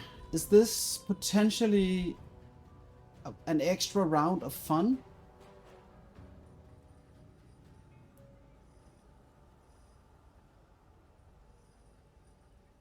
No, I can't do that, can I? Because I need to deal in this turn. I need to pray that the Earth Elemental doesn't die, and I also need to destroy at least one of the Necromites here.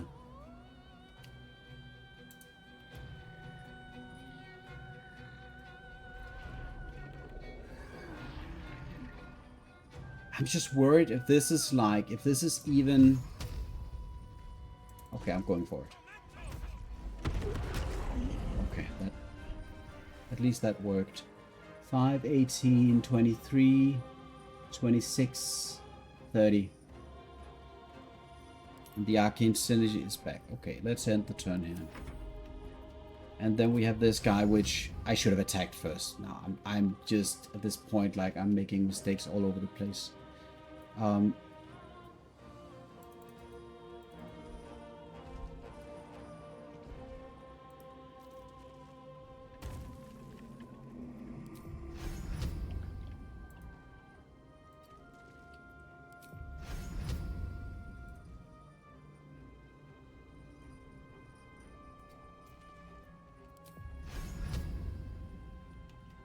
Am I unable to?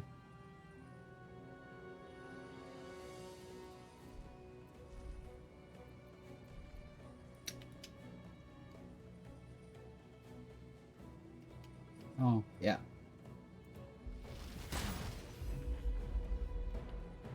Oh well, you know, if it works, it works. Like my main strategy, I messed up my main strategy. I fucked up this for myself in the most ridiculous way. So it is what it is. Right. So now I don't have any targets actually next to Myrkul, which means that he's going to be using his drag ability, but probably this guy.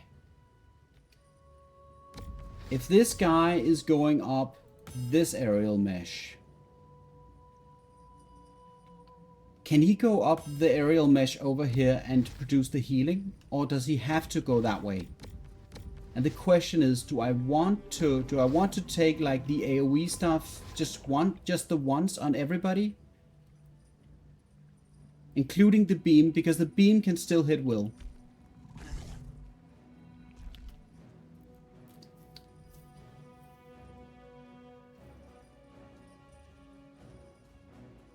If I'm going to kill the Necromite, then Myrkul is going to do his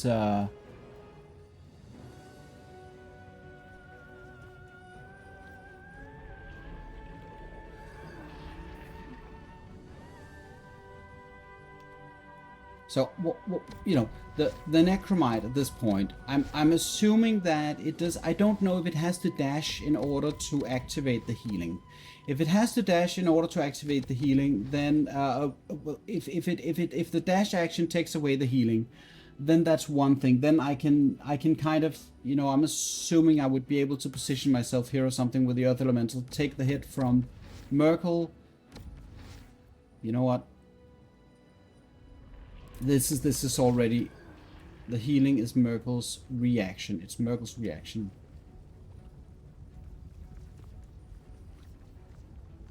Oh, so that's why. But does that mean if I attack Myrkul in my turn, that that Myrkul's reaction has been used, or would that have to be Myrkul using his? Is the turn order wrong for me to abuse the reaction? Okay, so that means if I was to abuse that, I would have to go after Myrkul in the turn order.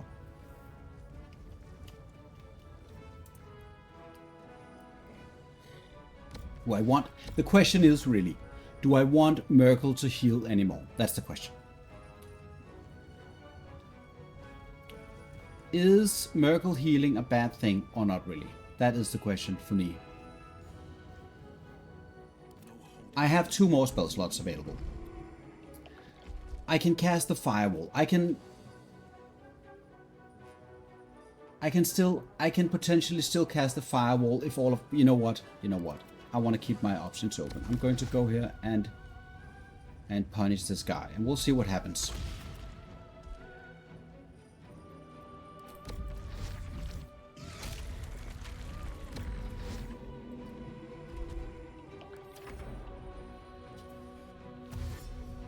Yeah, the dash is just happening. Okay. That was the other Necromite, and it chooses to shoot. which is fair enough, but still. And then we have the incubation of all of the necromites. And now a turn without the frighten. So what I'm thinking, strategically, if I place down the firewall, out of all of the options here, this is the safest strategy. Because anything that involves me single targeting Myrkul down at this point feels extremely dangerous. Because I'm getting into bad positions, I'm getting frightened, all kinds of things. I don't have the firepower to beam him down. The lack of the bliss spores is just punishing me at this point. So I think I want to go with the firewall. The thing I need to consider is, let's just check the damage on the firewall. The damage, of course, since it's upcast to level 5. The damage of the firewall is going to deal an average of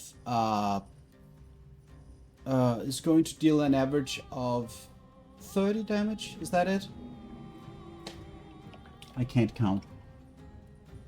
So the average of 1d8, that's 4.5 or something, right? So that's 4.5 times 8, that's 32. That is... Am I... What's going on here? 8 times 4, that's 32. So 40. It should be enough damage for every necromite to take a hit, right? It should be enough that the necromites die with the Call of the Weak. This is my working theory, that this is going to be the best action that I can do now at this point. This is my working theory. I'm going to follow this strategy for this attempt here. And then yeah, this is basically what I'm going to do here.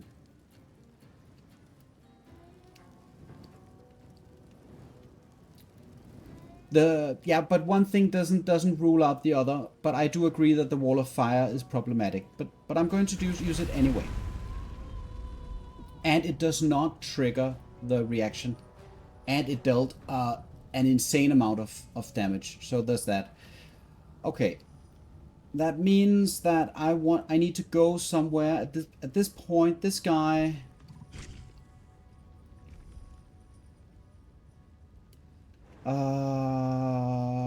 Nope, definitely not. This is way too dangerous at this point. Us is frightened. The pull is as far as I know, the pull is an attack on my concentration. But if I go into melee with him, he's going to hit me. And right now, Myrkul has 4 radiant orbs. So this is way too dangerous. I can't resummon us. Oh, the free action, is that the free action is what you mean?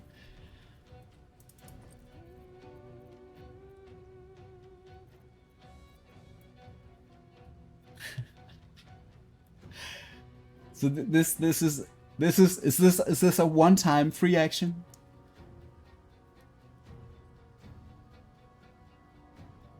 But you know, Critique, you know how I feel about that. You know how I feel about it.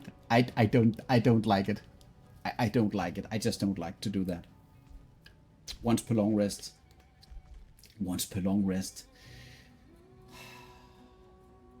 Okay, let me just think about it just for 1 second. Okay. It's okay.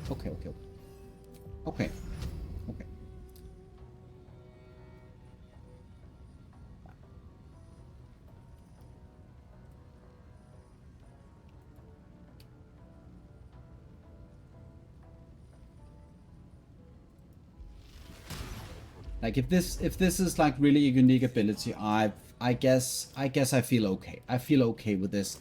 Like okay, but okay. let's just for 1 second. Let me just think about that question, right? Without any kind of just straight up. Can I do this without activating that ability? I just want to think about that for one moment. Just for one moment here. I'm going to be assuming that this necromite, right? But does, yeah, that's true. Ginger, you guys are both right. Let's not move in. Let's not go more into that. I'm fine. I'm fully okay with that if that's the solution. But let's just look at the board right here, the fight right here. I'm going to assume that the necromite who's in this turn order is going to go to the fire. That's of course assuming that I'm not going to lose concentration on the firewall. Of course, if I'm losing concentration on the firewall, that's awful. Is the earth elemental in turn order? Oh, that is after Myrkul.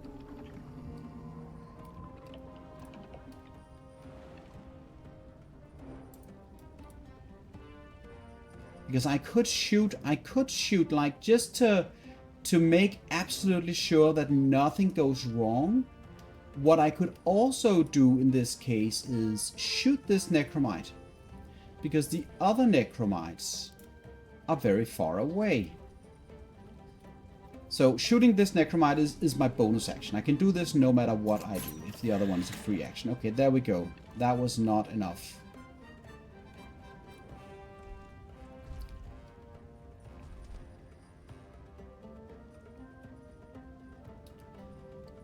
I'm in a weird position because one part of me wants to do what is being suggested in the chat, which is use the ability from the item to resummon us on the arena here, so that Myrkul is going to attack him. And another part of me wants to see if my projected expectation of what's going to happen with all of the saves and whatnot is going to work.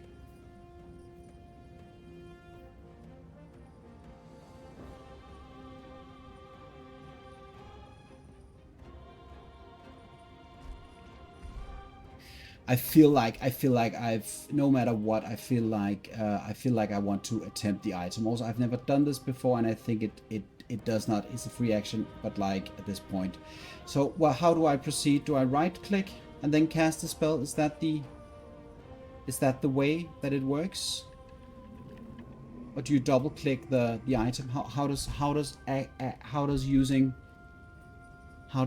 the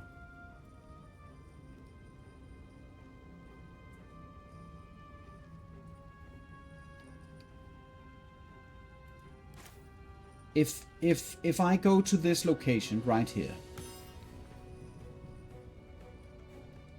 or even, oh, right here,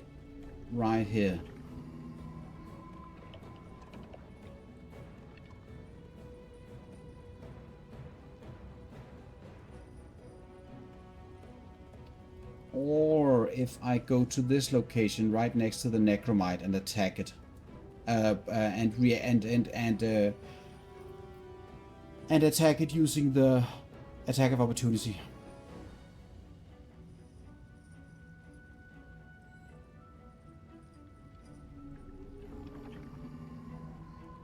Yeah.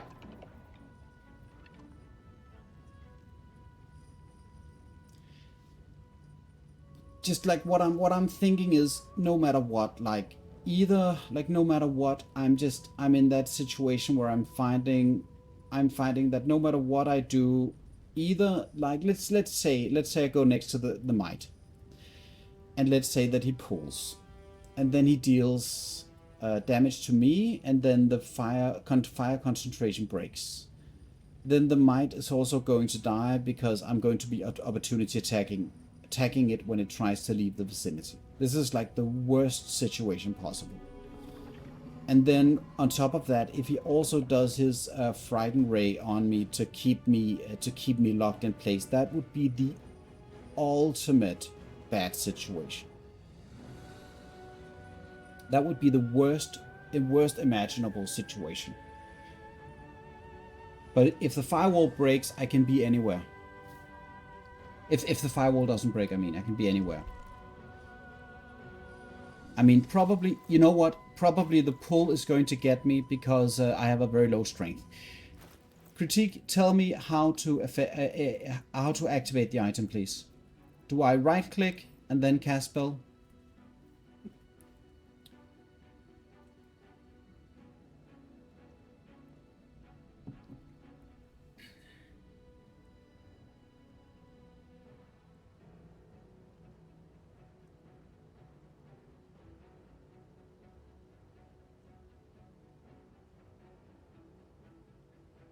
Is that the way that works?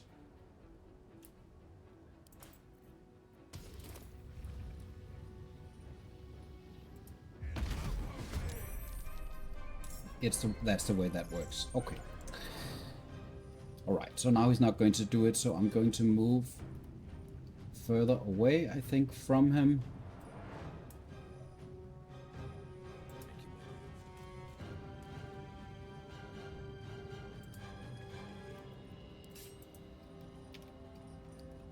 Should be able to hit him from this.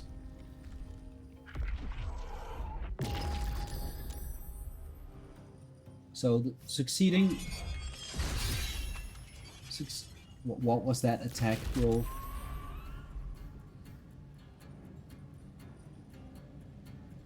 That wasn't very convincing. 2d12. That wasn't convincing. Okay, let's see if we're able to finish this off. So where are the necromites? Here, here, and here. There, and there. I'm still under the, like, I'm still of the opinion that the firewall is just abundantly strong in this fight. It's such a good, such a strong spell. And probably the safest way, I guess, to go about this encounter. I didn't plan for it to work this way. Like Wyll 51 did it with the haste, and that felt very safe, and I really enjoyed that aspect of it. But like this is, yeah.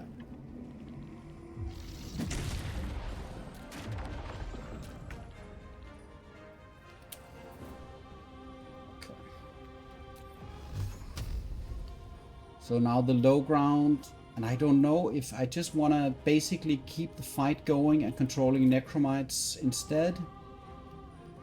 That feels actually a little bit like the safest way to go.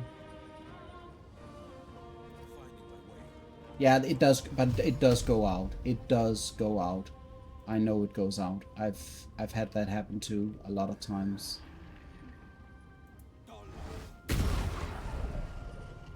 So there was a miss, but this guy is not going to go to Myrkul.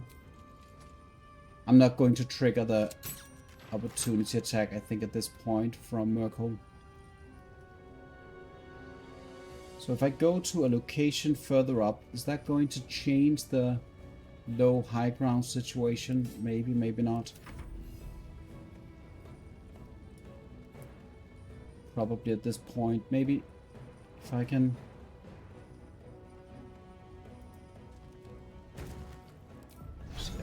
use us just a little bit.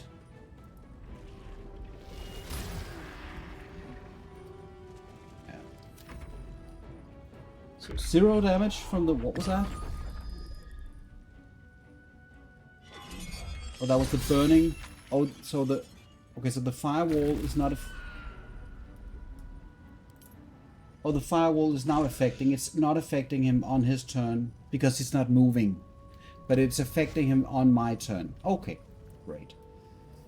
Okay, this is my turn. This is my fight to lose at this point, right? So how do I, like, us can withstand? Oh, he's frightened now, so we need to go in there with the big boy. And I think the big boy wants to go in this position, and then.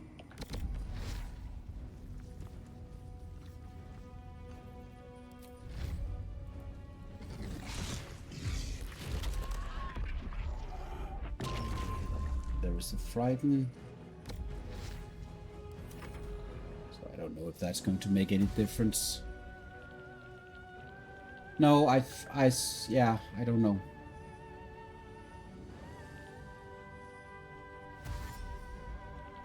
Okay, so let's see. I think he gets to climb. He gets to climb, and he takes the 19 damage. Is that going to be enough?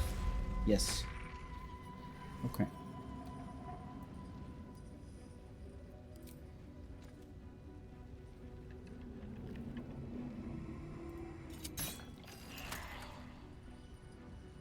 Oh, it's because I'm not patient enough with the arcane synergy. I'm being impatient. That is my mistake here.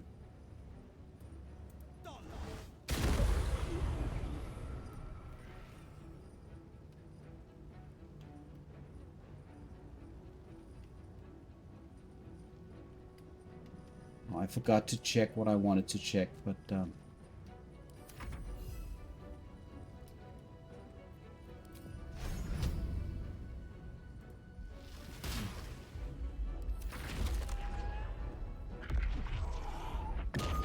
and there is the frighten, but the concentration is still up for the firewall.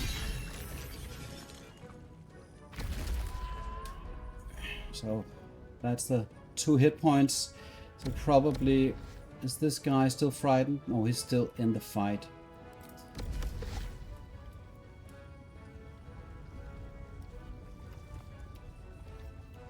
Are there any? There are no necromites up currently. There is no reason to have this guy on the... when he could do a bit of good down here.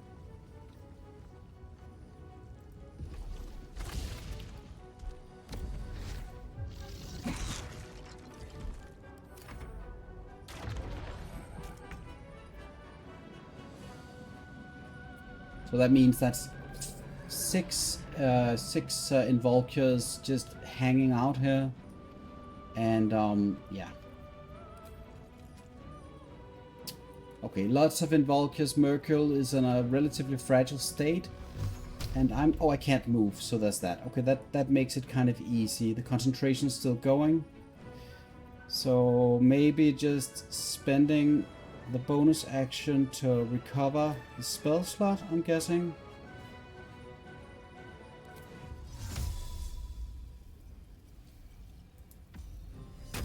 Just to have that out of the way.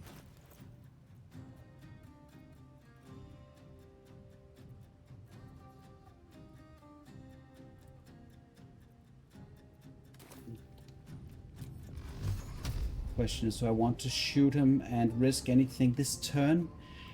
I don't feel like I want to risk anything this turn, really.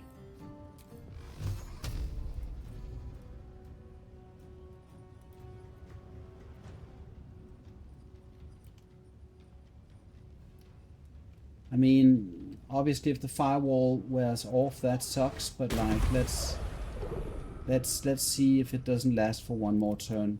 Us needs to go into combat. Oh, that's fine. He gets a shot at that one, which he misses. Okay.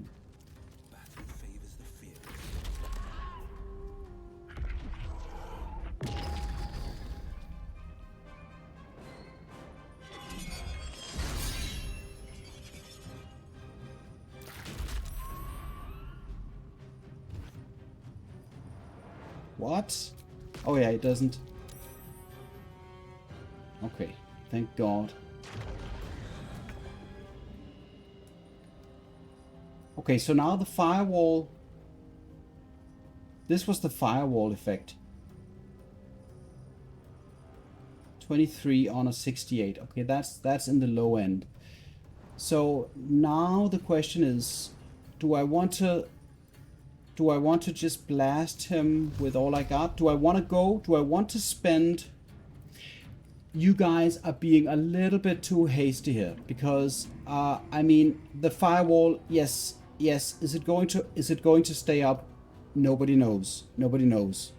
But like, I have a spell slot here that I can use to summon an earth elemental. And so what I'm saying is that an earth elemental is a very strong spell that cannot be dispelled. Like, yeah, okay, sure. I mean, I get it. That looks to be the reason. But with all of the potential problems that could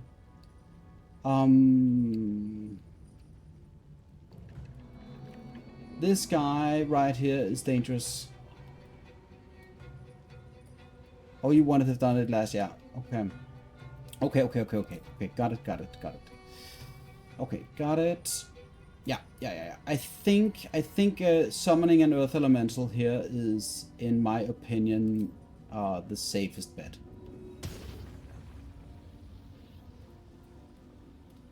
And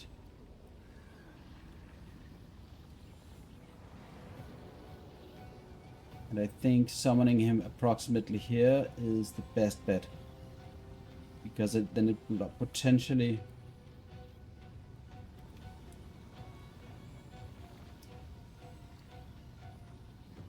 it's probably kind of irrelevant. I do want to spend my action that way. It feels like, look at this guy, he's all over the place. So do I attack this guy here? No, because that means getting into a position where if I get frightened, I cannot. Do I want to try and shoot Myrkul? No. Okay, so what's left? One here, this is the potential problem. Then one guy up here, which is just going to be annoying and trying to shoot me. The concentrated blast for the end game, which is the bonus action attack, which could have been an argument to just shoot.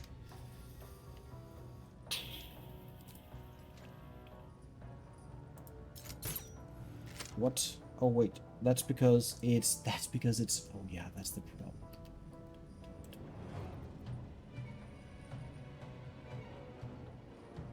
I don't know what the range is, Ginger. I don't know what the range is. You know, famous last words. Let's go.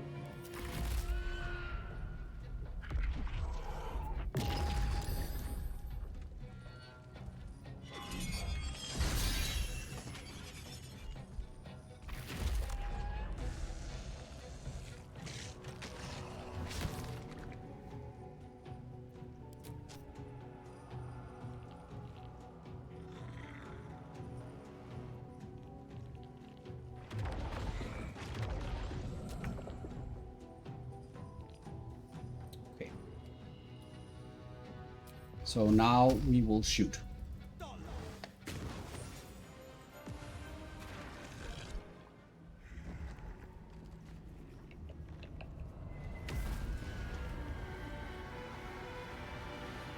Oh my god, thanks for watching. You know what? I think the free action summoning of us was really the... Death cannot take me. I think that was really the goat of this fight, I have to say. And the Hasting cambion, yeah, what the hell was that? Yeah, what the hell was that? Nothing. Fuck me, sorry. I am forsaken.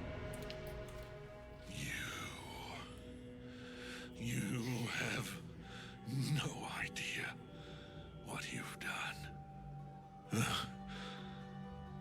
Isabel.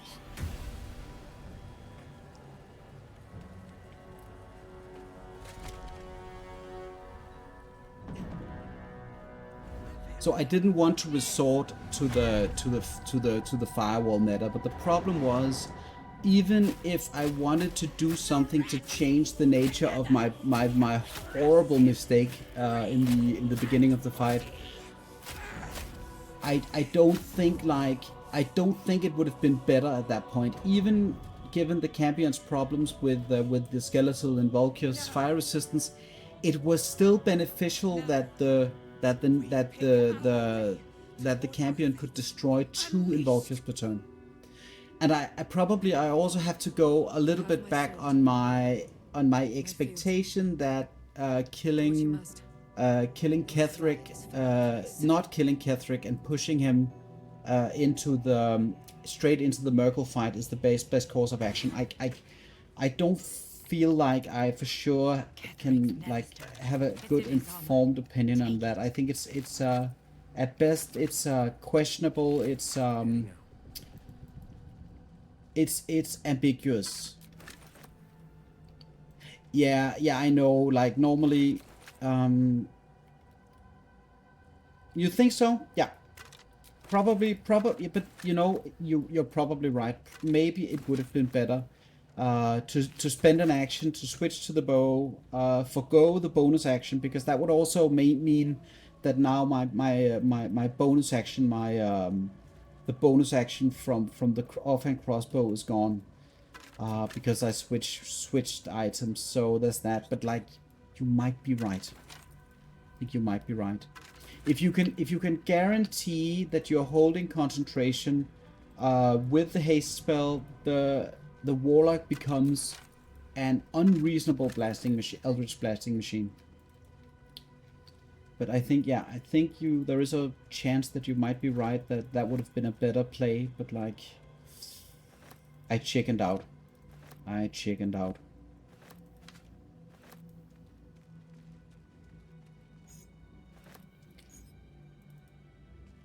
And the firewall is, of course, very, very problematic, because you never know when it's just going to stop working. Suddenly, like, you're like, where's my firewall? I'm concentrating on it, but it's not there. No, it's not. But why? You have that experience just the once, and suddenly you're starting to look for other options.